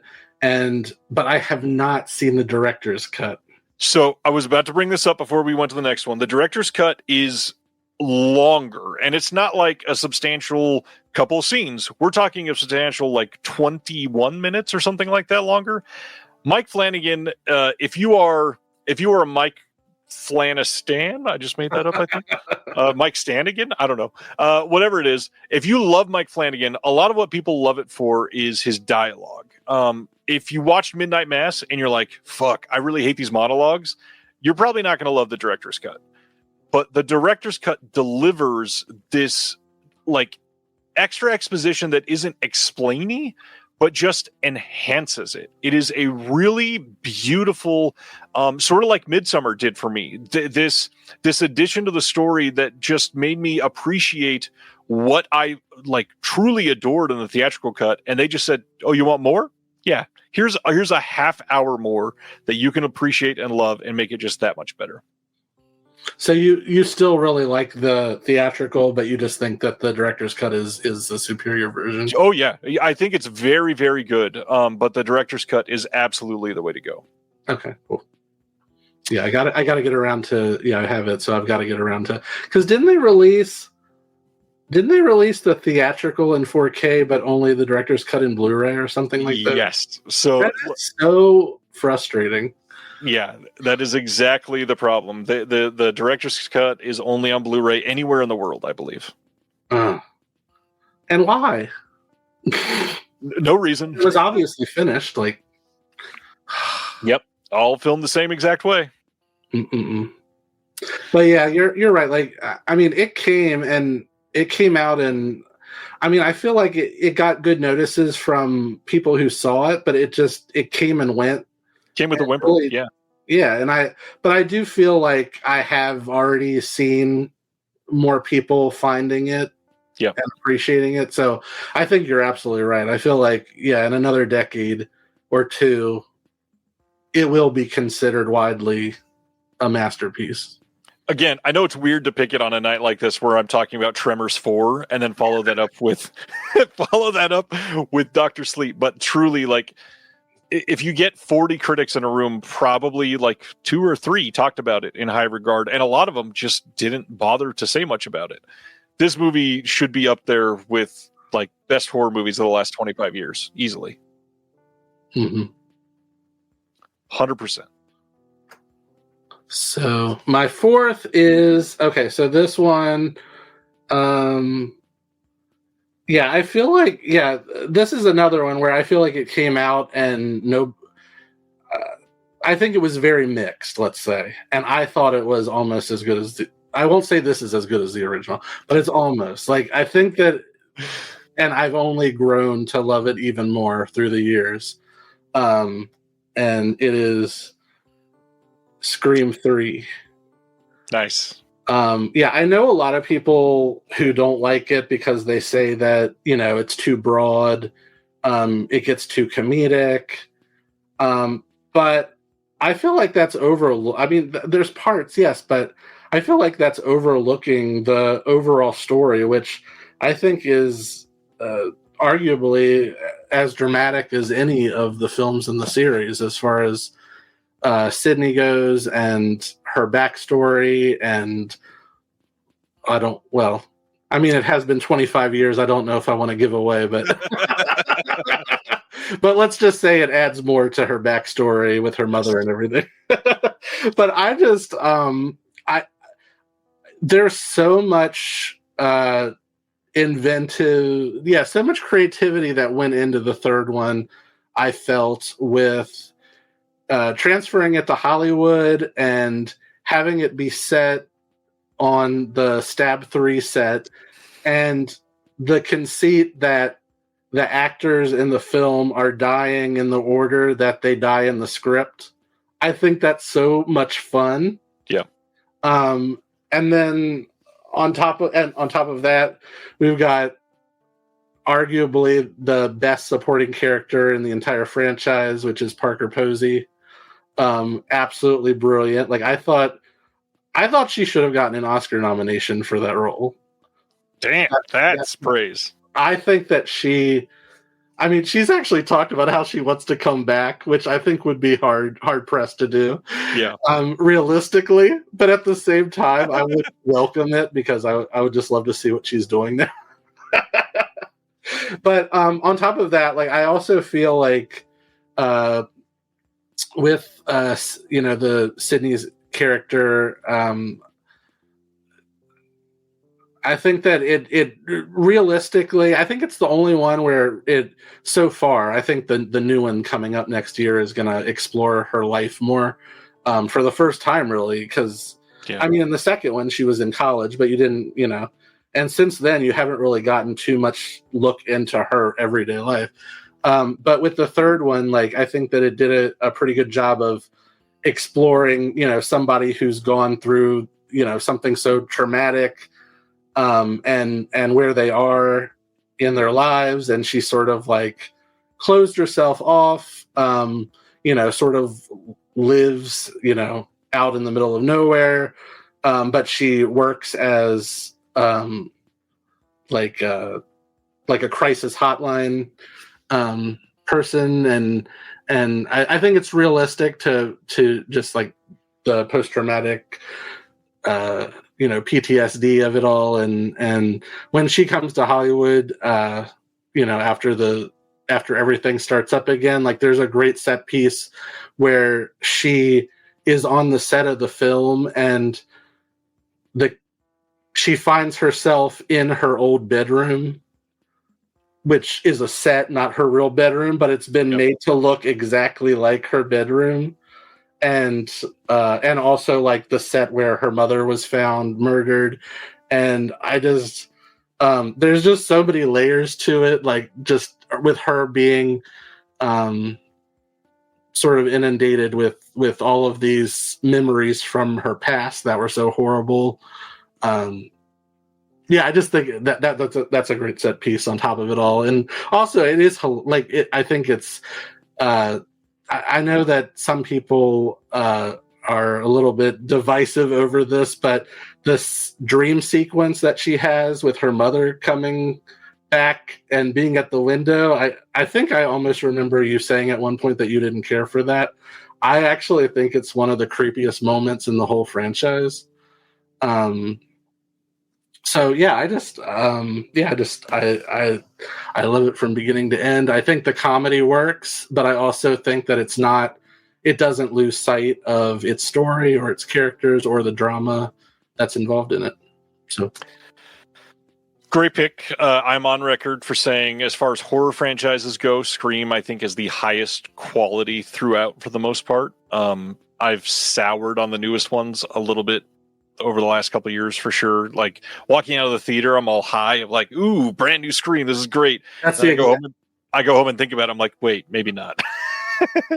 It's like I like all of them. There's not a single one that I would say is bad by any means.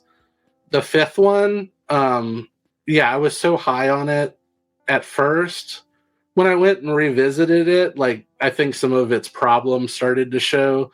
Yeah. And also like I know we're talking about Scream 3 and not the fifth one, but just to mention the fifth one, like the fact that the original movie with Stu's house is like an actual house on location in Northern California, and it's been relegated in the fifth one to a replica that's on a studio lot, and you can tell that it's on a studio lot.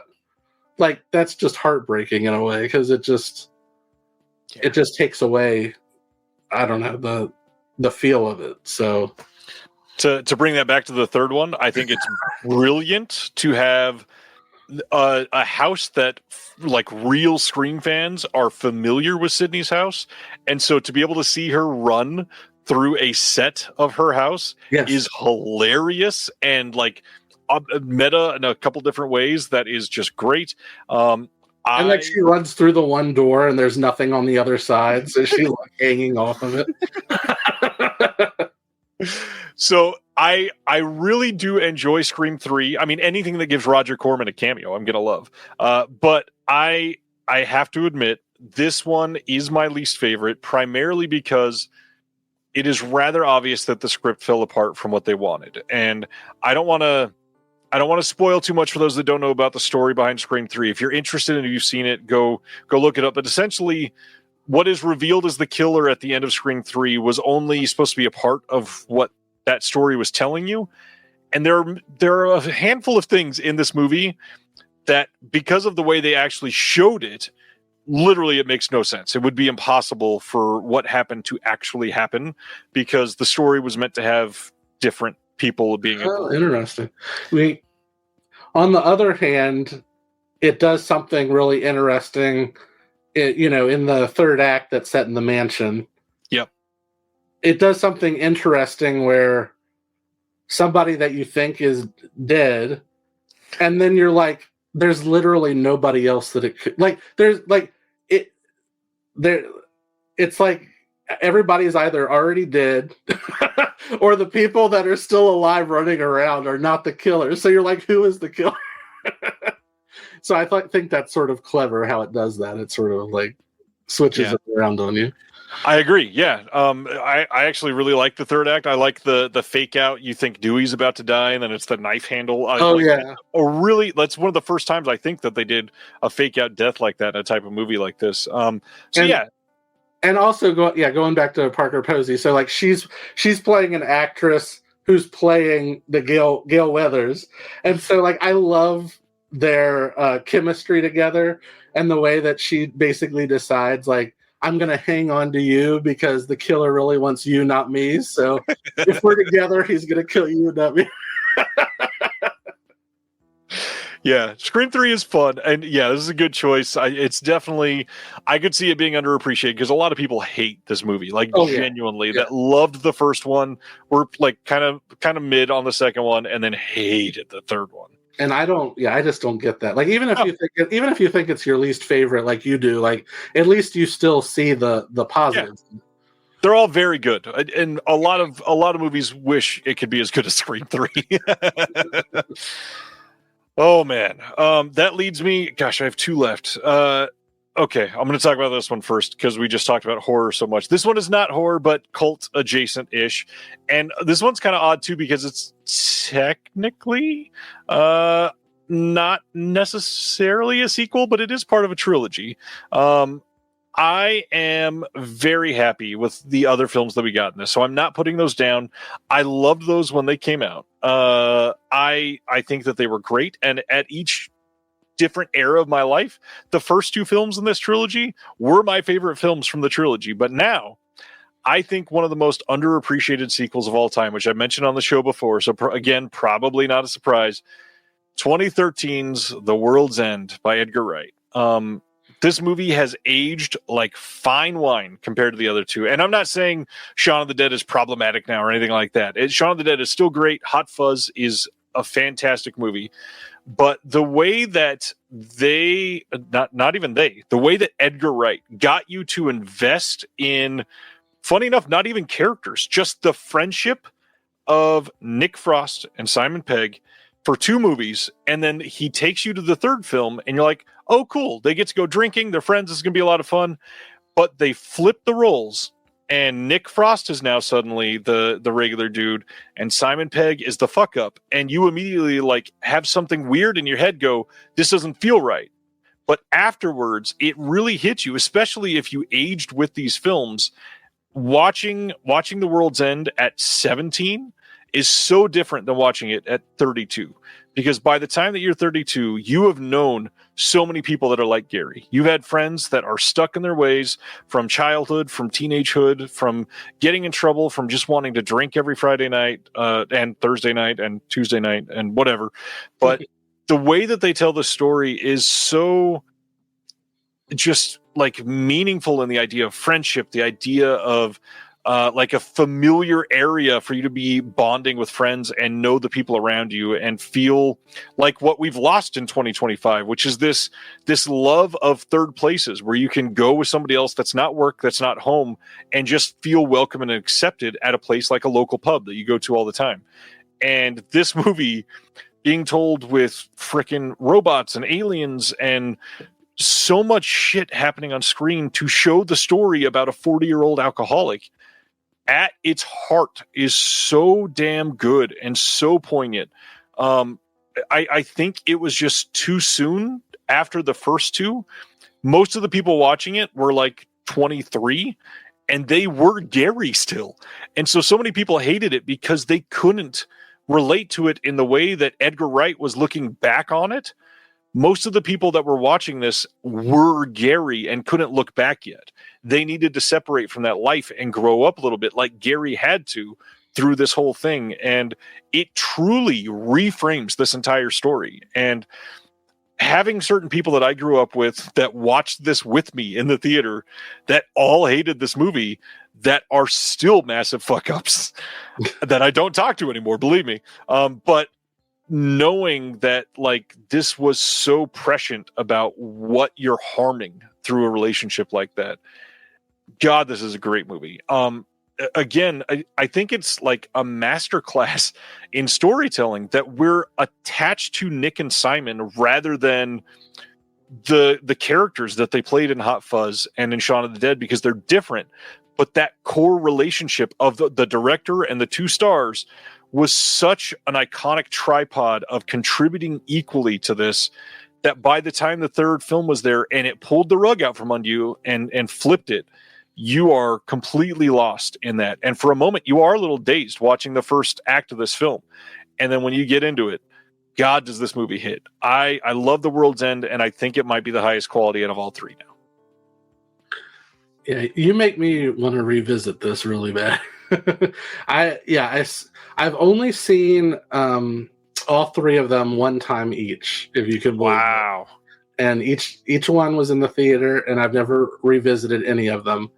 I liked Shaun of the Dead, and I liked Hot Fuzz, and I really did not like The World's End. But ever since then, I can say that I'm probably wrong, because I've had so many people over the years tell me how good it is. Oh wow, okay. And how they don't understand how I don't like it. So yeah, I can willingly say that I could be maybe I was having a bad day when I saw it. Maybe I just wasn't in the right mood. But you're making me want to revisit it really bad, so I'm going to. I hope you watch the whole trilogy, man. Hot Fuzz is so damn cool. The way that they frame all of like this action buddy cop comedy up against like a horror-ish background with this murder mystery cult story, so perfect. And then Shaun of the Dead lampooning every zombie movie ever is just brilliant filmmaking for Edgar Wright. I love all three of these. Mm-hmm. Yeah, that's a good pick. Yeah, I'll go back and watch all of them. It's definitely in need of a revisit. Yeah. Craig says he watched Hot Fuzz, then The World's End, then Shaun of the Dead. That would make for an interesting way to view them, for sure. All right, sir. I think we are on to your final one. All righty. So this one. All right. So this was the one that I was referring to, where I feel like it took big swings, and people turned against it because of that. And that's the exact reason why, from the very beginning, I was so drawn into it, because I couldn't believe how different it was than the other ones, and for the final one. And that is, and also I fully believe a lot of people aren't going to like this who are watching this, but I think you like it. So, and that is Halloween Ends. Wow. All right. Interesting. Well, as you know, Halloween is my favorite horror franchise. So yep. I could basically go through and defend every Halloween movie except for Resurrection. But Halloween Ends, definitely not what people were expecting. And I feel like it almost, even though obviously Michael Myers is in this one, it almost mirrors Halloween 3 in the way that when that came out, it was advertised in a way that people didn't even know that it had nothing to do with the previous two. And so they were just outraged by it. And David Gordon Green has actually said that he even gave hints to its connection to Halloween 3 by adding in the opening titles, it's the font color is in blue, just like Halloween 3, which I thought was so cool. It's like a subliminal thing, but basically, like, Halloween Ends, like the pre-title sequence starts. You're watching like this college kid who is babysitting, and like the child that he's babysitting is beyond annoying, and it's Halloween night. And you're like thinking, all right, Michael Myers is going to show up at some point. He does. Not only does he not show up, something even more horrible happens.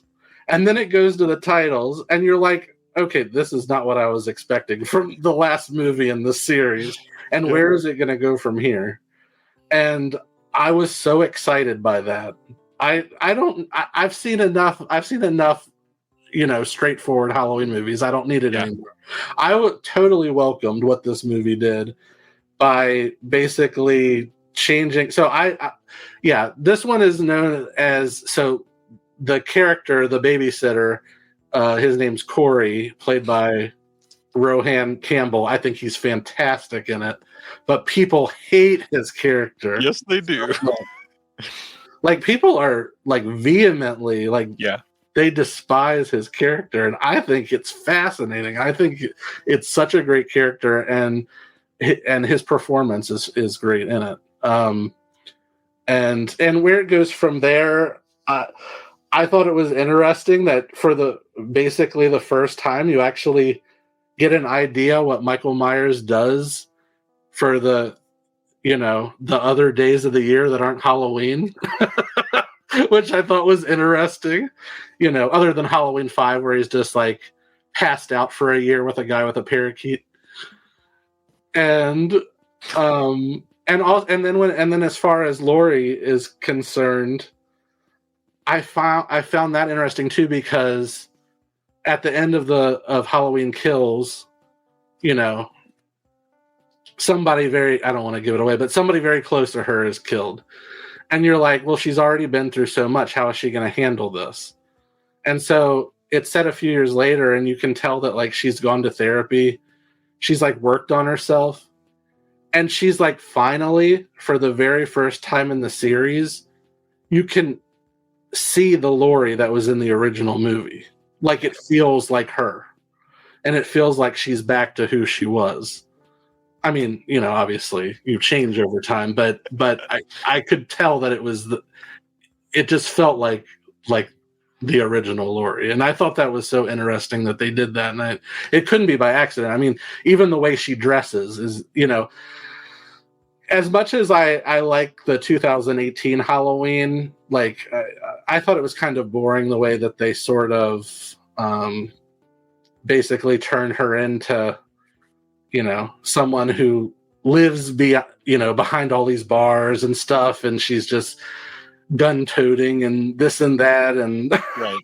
And I found the Halloween H2O version of her more interesting, because love Halloween H2O. Like, that was a more interesting take on what she would be like later on, I thought, than even though I do like the 2018 one, but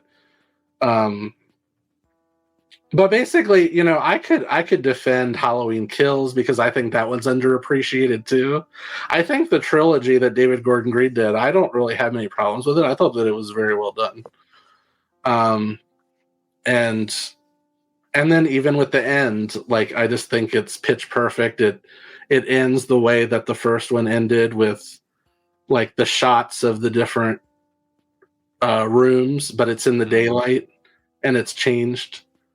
And I just think that it's sort of poetic in its own way. So come at me.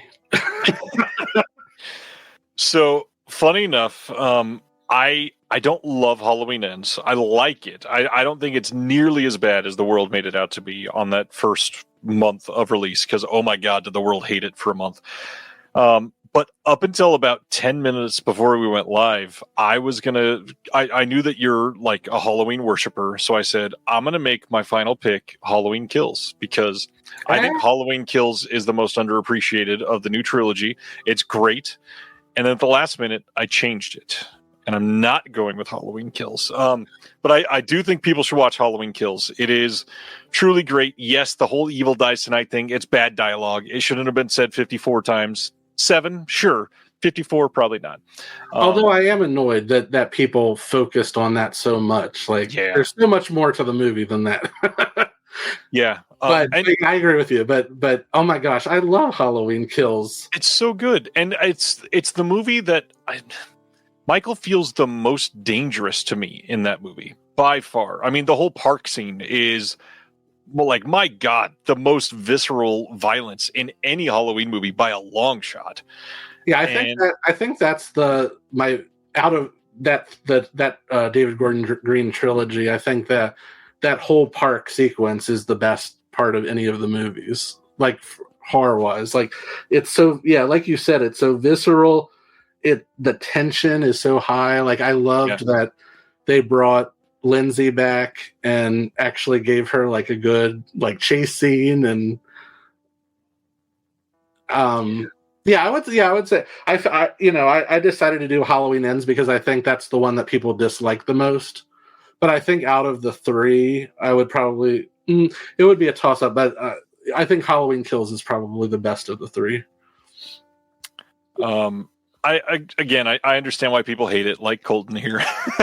I totally get it, but the thing is, I'm not attached to the Halloween franchise like a lot of people. To me, it feels like the most disjointed of the main of the main horror franchises. Like, there's so many different timelines, and So, like I said, I thought it would be cool to talk about a Halloween movie, but I decided I'm not going to talk about Halloween Kills at the end. So at the last moment, I decided to make this true to my heart, something completely different, get out of this timeline that everybody hates.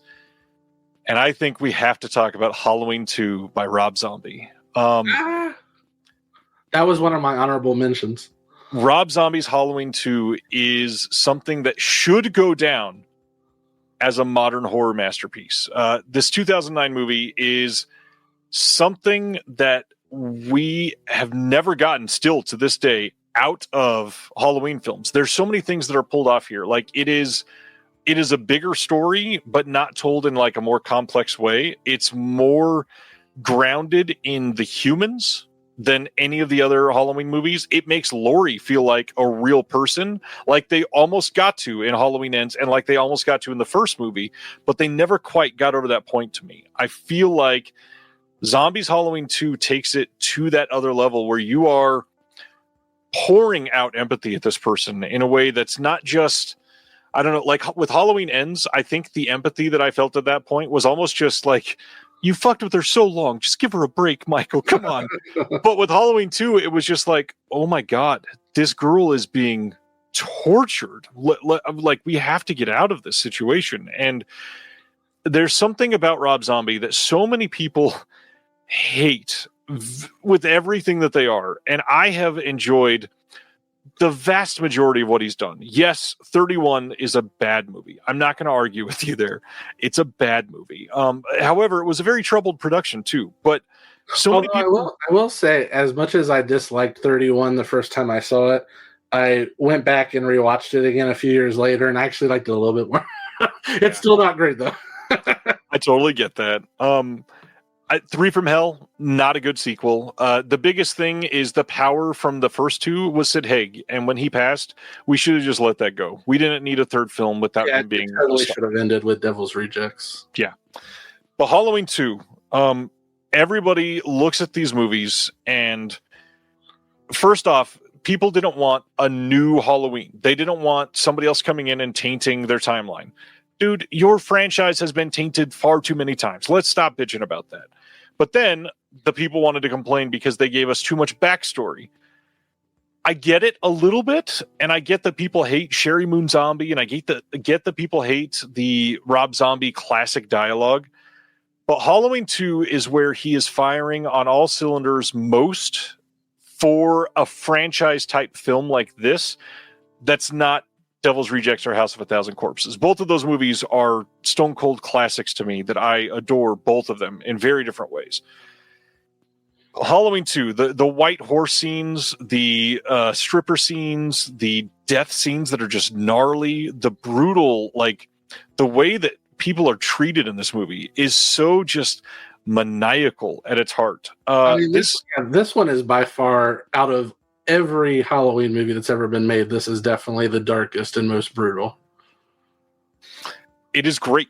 It is a Rob Zombie that honed his craft finally after 4 films, 4 or 5, I think it was only 4 at that time, and being able to make this in a system that was already built against him. I mean, remaking Halloween was never going to go easy, and people didn't respond well. It made a little bit of money, so they gave him a sequel, but he went all in on this, and they truly did something special. And I think people are going to go back in time and watch this in a way that you just separate it from anything Jamie Lee Curtis and John Carpenter, and this movie is amazing.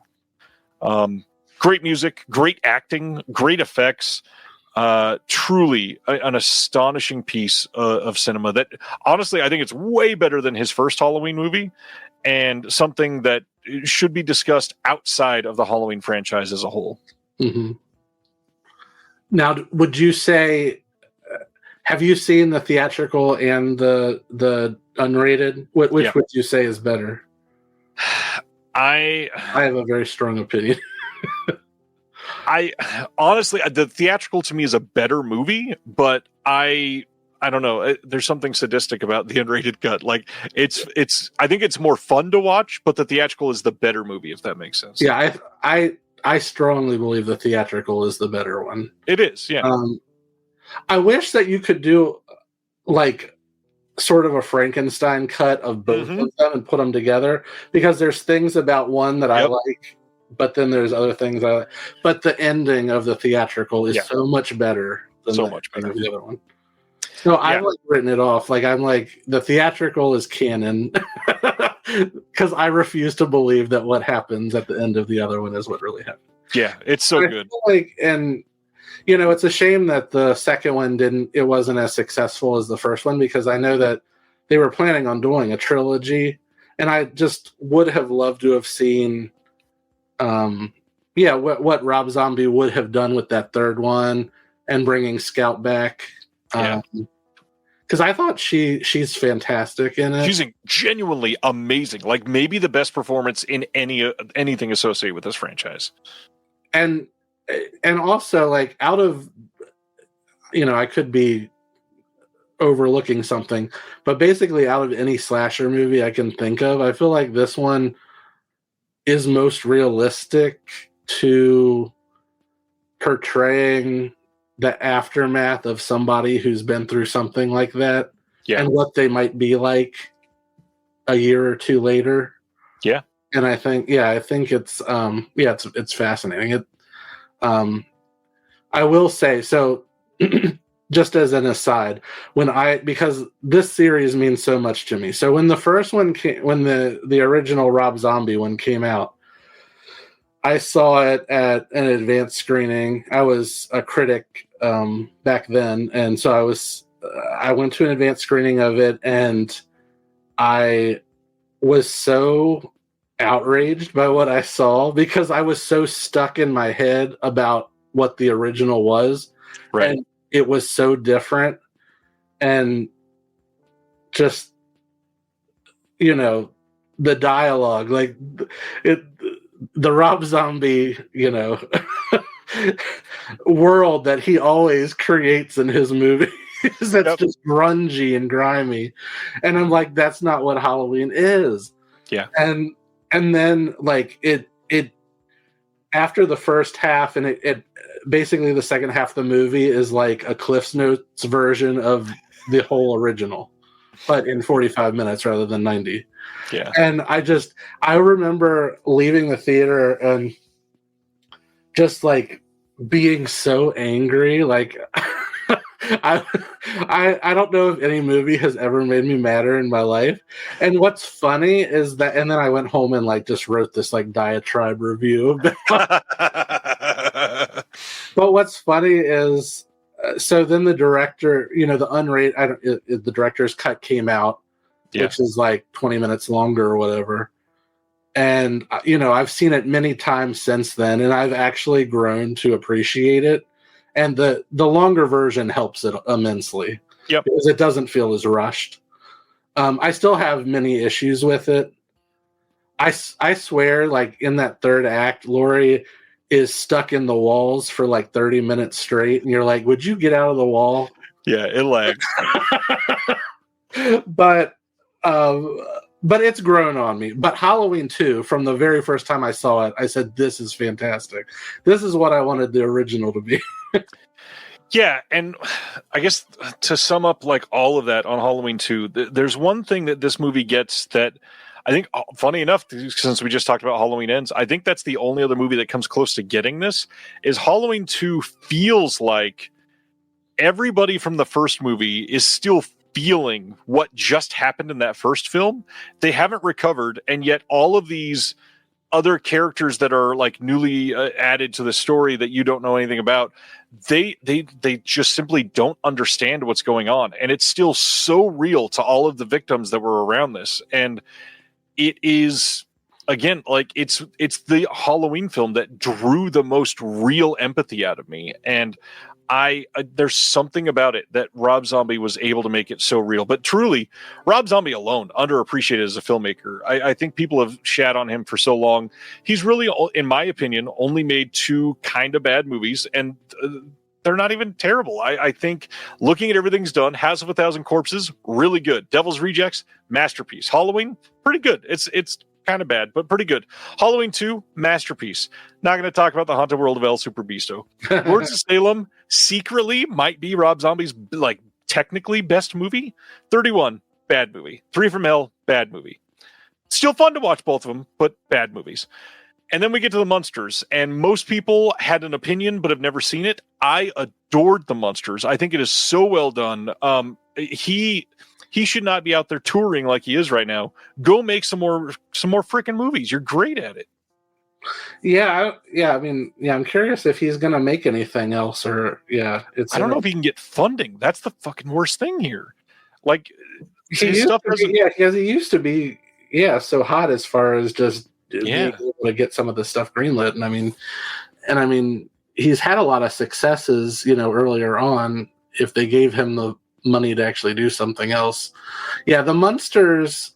Yeah, Patrick really liked the Munsters. It's great. I appreciated it, and I thought it was really good, but I think that it was sort of misguided because it basically ends where I thought it should have started. I get that. So maybe we can get a sequel. Well, that'll probably never happen. But it could be like Addams Family Values.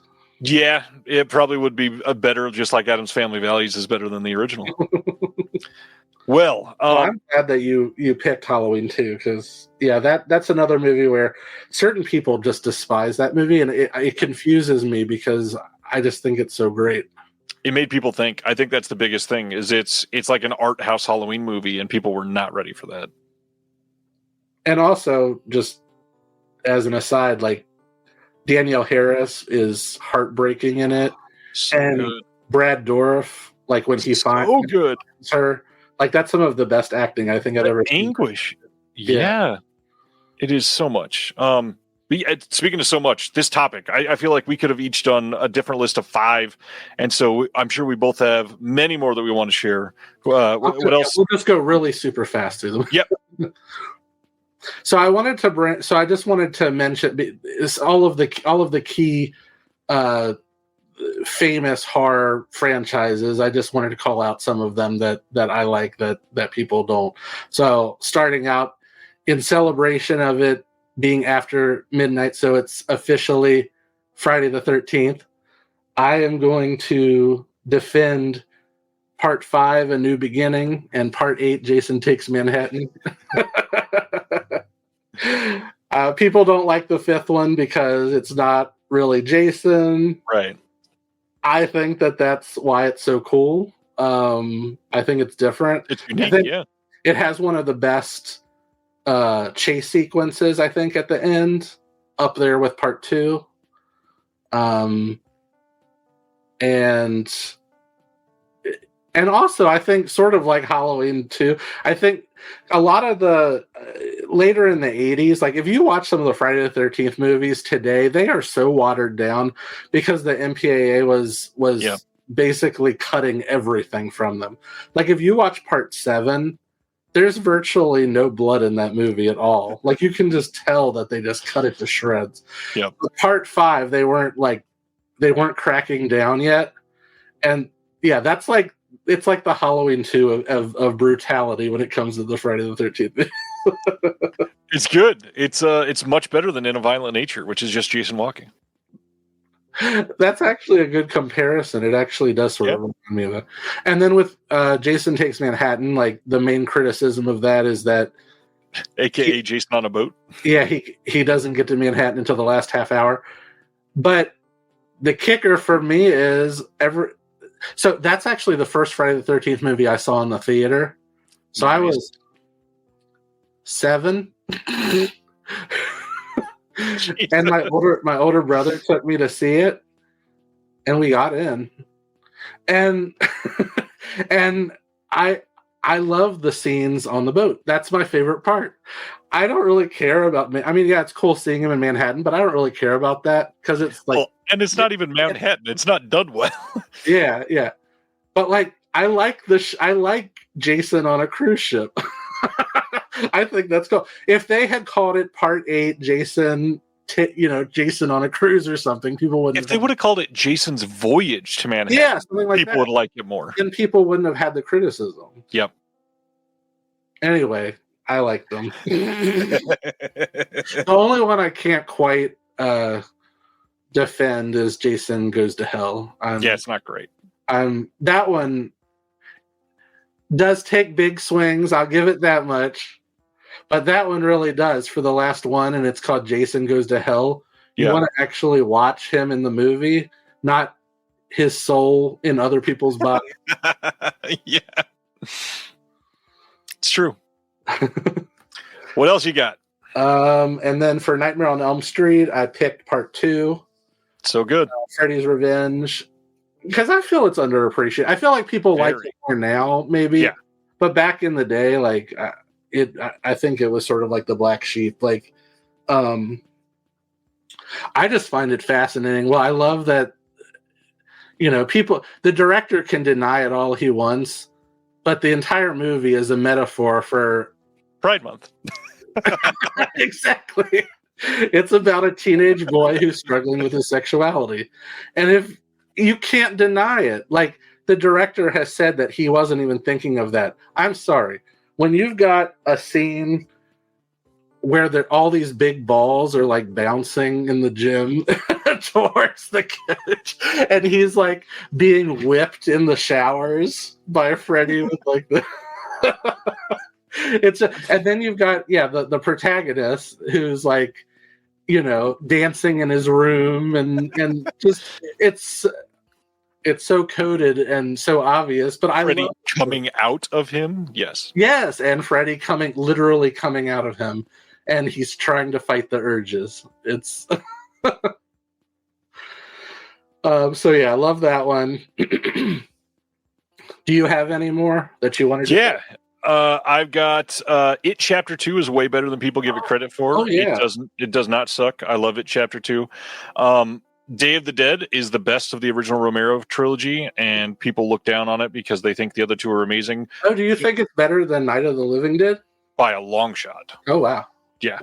And Dawn of the Dead is the worst one, by far. Oh, I would agree with that. Funny enough, it almost made my list, but you were talking about it, so I kind of booted it for Fievel. 28 Weeks Later, amazing movie, really great sequel. If you've not given it a chance because it's Jeremy Renner and In a City, it's totally worth it. It's a very different movie, but that's not a bad thing. It is so well made. Oh yeah. I wanted to bring up Creep 2. Creep was like this masterpiece that should not have been as good as it was, and then to have the balls to make a sequel to that, like in the exact same way, Creep 2 never should have been good. It is so good. And the fact that they could keep up the quality like they did, the Duplass brothers are amazing. Completely away from the horror side before I share the last one I wanted to bring up. If it's been a long time since you've seen it from the 90s, go watch a Very Brady sequel, The Brady Family Going to Hawaii. It is so funny. There are scenes in that movie that are like tonally weird, but so funny at the heart of it. It is a great comedy. So good. And can we talk about how amazing Jennifer Elise Cox is? So good.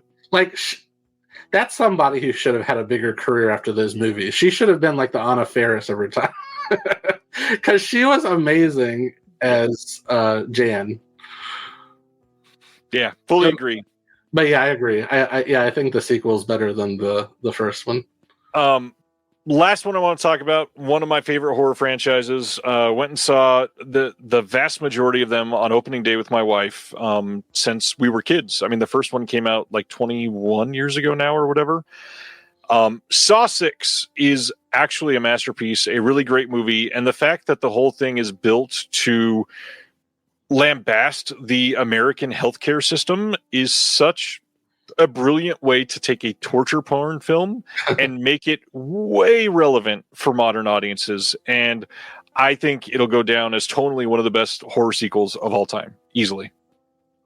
Yeah, it definitely has one of the more memorable sort of setups and storylines as far as the motive behind everything.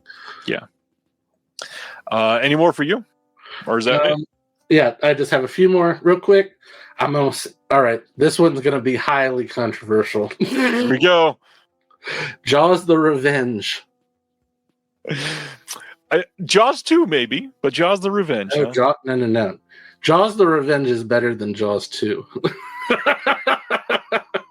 maybe that'll get me kicked off the show.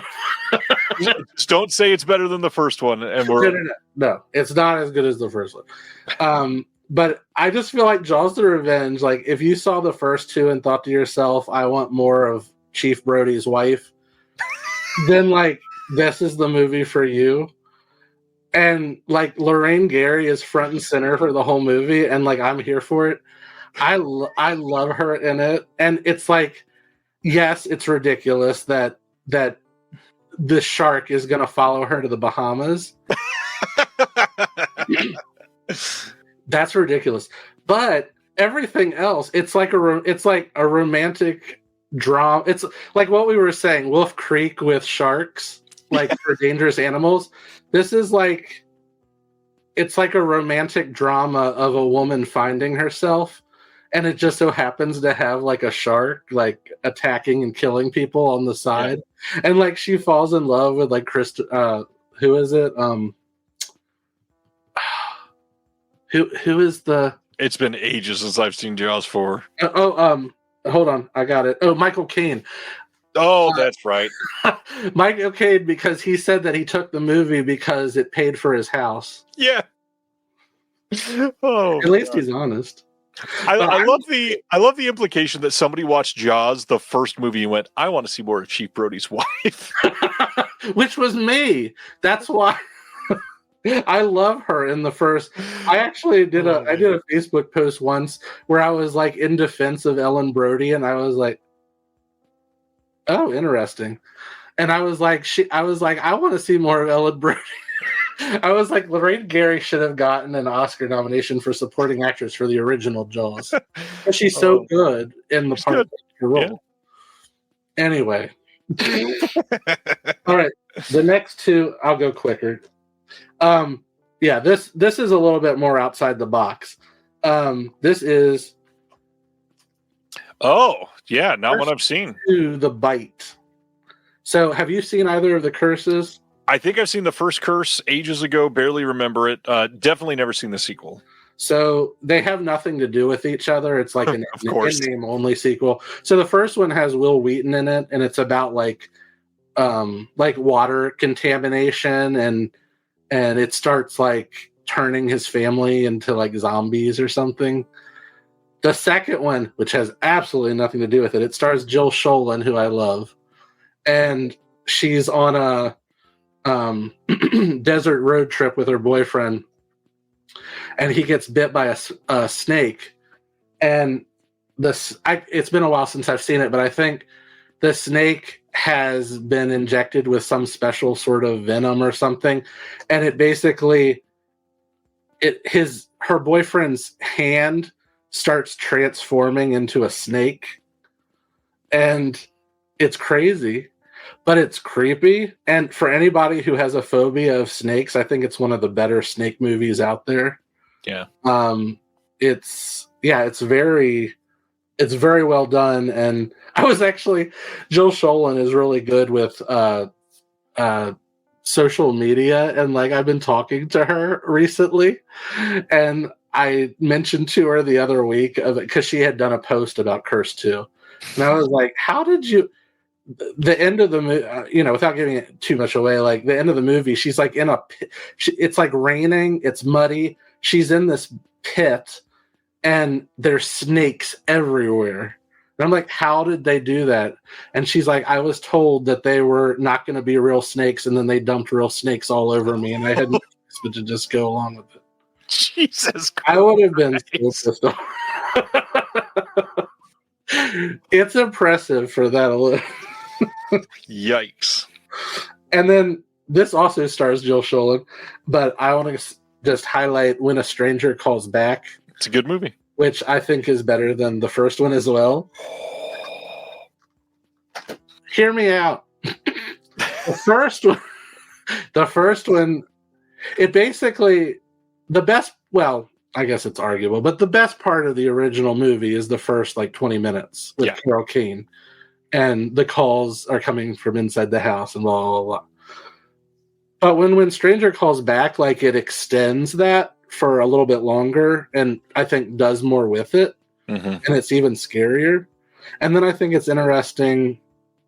It actually does something similar to what we were talking about with Halloween 2, where it sort of picks up with her character like a year later, and she's really struggling to move on with just, the trauma of everything she went through. So I think that's interesting. Yeah. And then I also think, it came out in 1993, and it's almost sort of, it's like an early requel, if you want to call it that, like, because they bring back Carol Kane and Charles Durning, 14 years after the original to sort of help her. So it's sort of like what they did with Scream 5 and the upcoming I Know What You Did Last Summer. So I think it's interesting. And there's also an awesome, have you seen it? I've not. I have, but not in a long time. Not in a way that I want to claim it. I really want to point out, this show has never, in the history of 4 years of doing this, never mentioned the words Charles Durning ever, and we've mentioned him twice tonight. What is up with that? Well, when you mentioned him earlier in the show, in the back of my mind, I thought, I'm going to mention him later. Wild. All right, and then, all right, 3 more, and I'll go super fast. Book of Shadows, Blair Witch 2. I'm not going to say this one's as good as the first one. so don't think I've lost my mind that much. But I will say that I was very impressed that, especially so it's directed by Joe Berlinger, who's a famous documentarian, and he did the Paradise Lost documentaries about the West Memphis 3. Yeah. And then for them to then choose him to direct a sequel to a fake documentary, and then choose not to make it a documentary and just a conventionally told film. Yep. Like, that's kind of bizarre, but I like it. And I like the fact that they go in a different direction with it, because you would just expect them to just do another found footage movie. So I think it's good in its own right. I think it's very much a 2000 movie. Oh, yeah.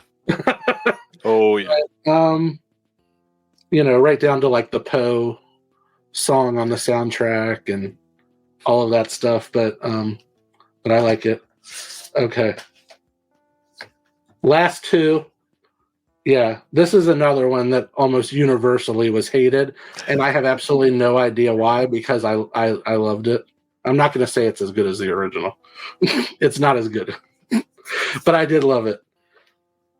Exorcist the Believer. I still haven't watched this. I need to.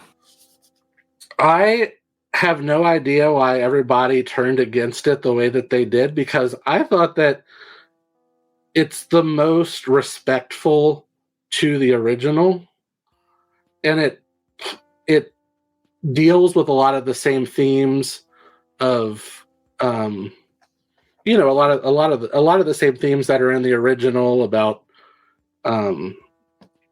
faith and the supernatural, and just I think it does a really good job of being basically what the original Exorcist is, which is more of a human drama that just happens to have really frightening things in it.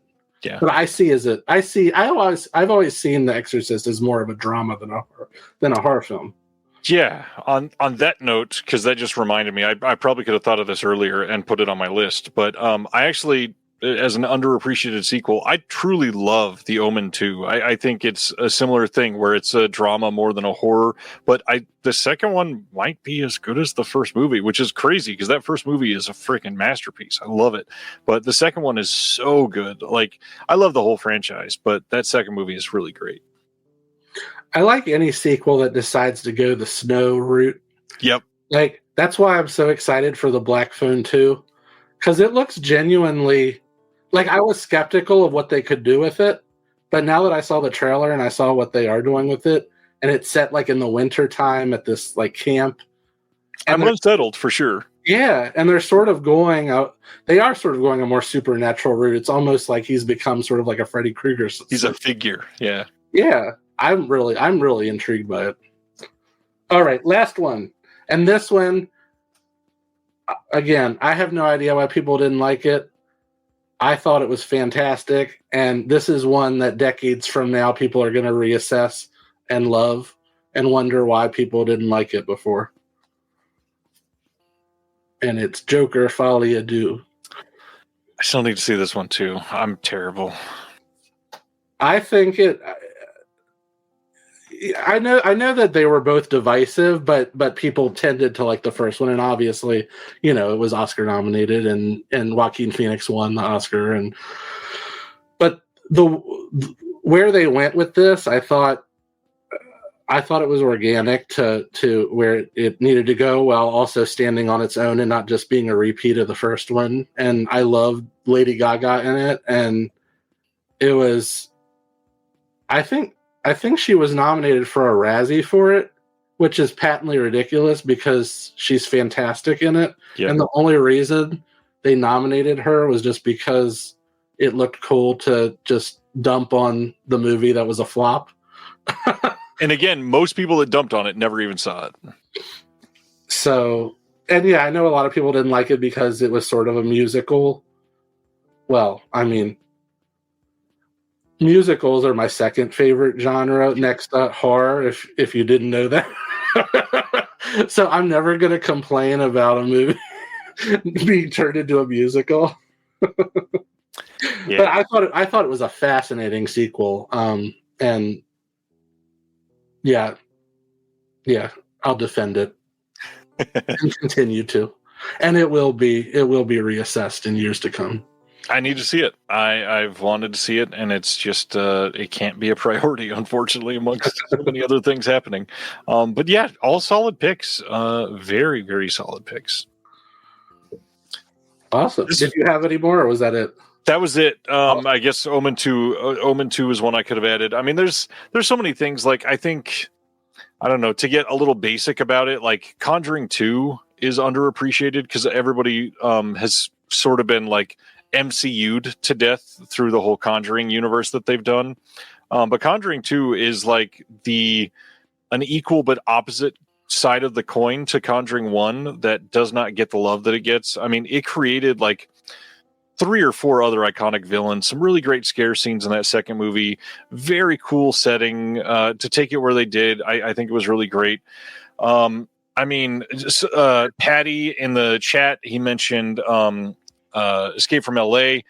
It's not a good movie, but it's a really fun movie. And I think seeing Escape from LA on the big screen really changed my feelings on it. It's a hell of a lot of fun and does not deserve to be maligned as much as it is. Let's see. I mean, we could go through silly things that we kind of already alluded to tonight, but there's a lot of major ones that people have talked about, like, the Indiana Jones, the first one everybody always loves, but the second and the third one to so many people are way better. I've always said that Temple of Doom is the best in the series.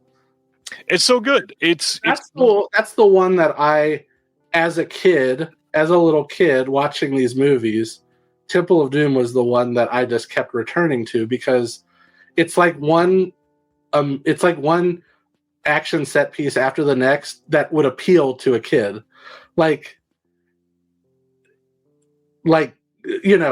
jumping out of the plane and then they're on the raft and they're going down there and then they run off the cliff and then there's like the dinner with all of the animals and the monkey brain and the snakes and the whatever, and then you've got like the tunnels with the bugs, and it's like one thing after, and then like the train ride and then the bridge at the end. Like every single thing appealed to 8-year-old me. Yeah, it's great. I mean, I don't know. There's so many that we could talk about, but a lot of these are also just like super appreciated, highly lauded films. And so again, great choice for a topic tonight. I feel like we really got some deep cuts. I mean, one other show was talking about The Curse 2, The Bite, and Tremors 4, and a long discussion on Scream 3, all in one show. This has been a lot of fun. And a 5-0 deep dive. I forgot. Yes. What were the words? A hardcore Fievel discussion. Yeah. And Patty Boy's right. Kevin Smith's supposedly writing a sequel to Dogma right now. I know that he was supposed to be writing a sequel to Mallrats, but I don't know if he's still doing that or not. I think it got tabled because somebody came and offered to fund Dogma 2 if he did it immediately. So he was like, hold that thought, Mallrats, and went and jumped on Dogma 2. So he promised that he was going to take Dogma 2 to the Cannes Film Festival by their 80th anniversary or the 81st, which would be not next spring, but the following spring. So why do I feel like he's not going to bring back Linda Fiorentino? Because apparently he did not have a good time filming with her. Yeah, I'm just. I think his actual words were, "I should have cast Janine Garofalo in the role." I mean, I get that sentiment, though. Anyway, I'm sorry. I mean, so we're thinking that like Matt Damon and Ben Affleck are going to. That's what I was about to say. You can't go into this and not get both of them, right? They have to do this. And you got to have Alanis Morissette back at least. Of course, God. Unfortunately, the biggest missing Alan Rickman, of course, but yeah, I'm very, very curious to see how Dogma 2 will play, and not to mention what do you write it about? After his career and the lampooning from not even really the Catholic Church, but the Catholic League, which is one person, and most people don't realize that it's like mostly one person. They're the ones that attack Dogma. To follow that up a handful of years later with Red State, I want to see, like, is there a completion of that trilogy of films that's going to piss off the religious right? Because Dogma and Red State sure as fuck did it. Yeah, that's going to be interesting to see. Oh my gosh. Speaking of interesting to see, that has been you, my friend. Thanks for being here tonight. This has been such a blast. Really great discussion. I love Matthias is here and I say we're leaving right as he says good morning. Good morning. Yeah, we've been live now almost 4 hours and not a moment that I have been bored. I mean, listening to us talk about these has been a lot of fun for me, at least. Hopefully for everybody watching. I loved it. Thank you. Really fun week scheduled for next week. Friend of the show, Aaron West, who's writing the book on A24, is coming back, and we're going to have a discussion on something that's super close to both of us.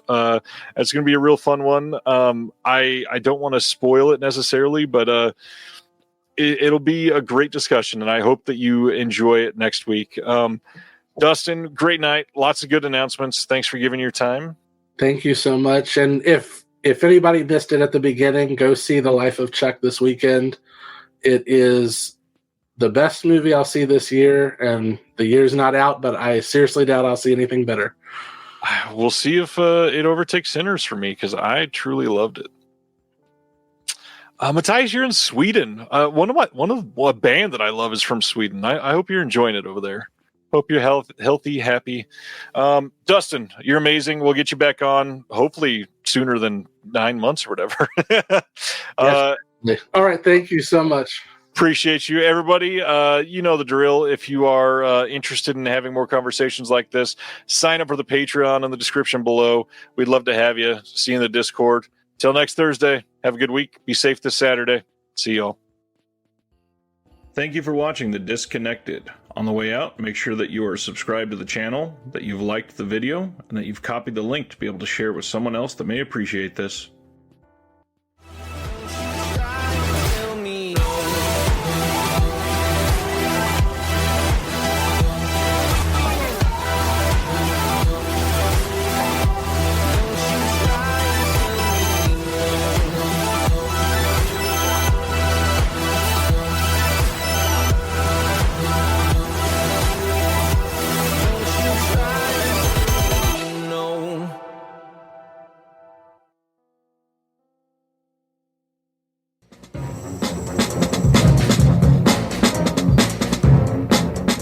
Hello, this is Aaron West. I am the author of the A24 New Wave. In this book, I look at A24's output and I make the argument that we are in a new wave movement right now. A24 plays a major role. This book has a supplemental podcast where each episode is a brief conversation about an A24 related topic, whether an actor, director, or even a genre. As I continue research for the book and conduct interviews, I expect to record podcast episodes with people involved with the company. You can find the podcast at cinejourneys.com or wherever you find podcasts, and we are proud to be members of the Someone's Favorite Productions podcast network.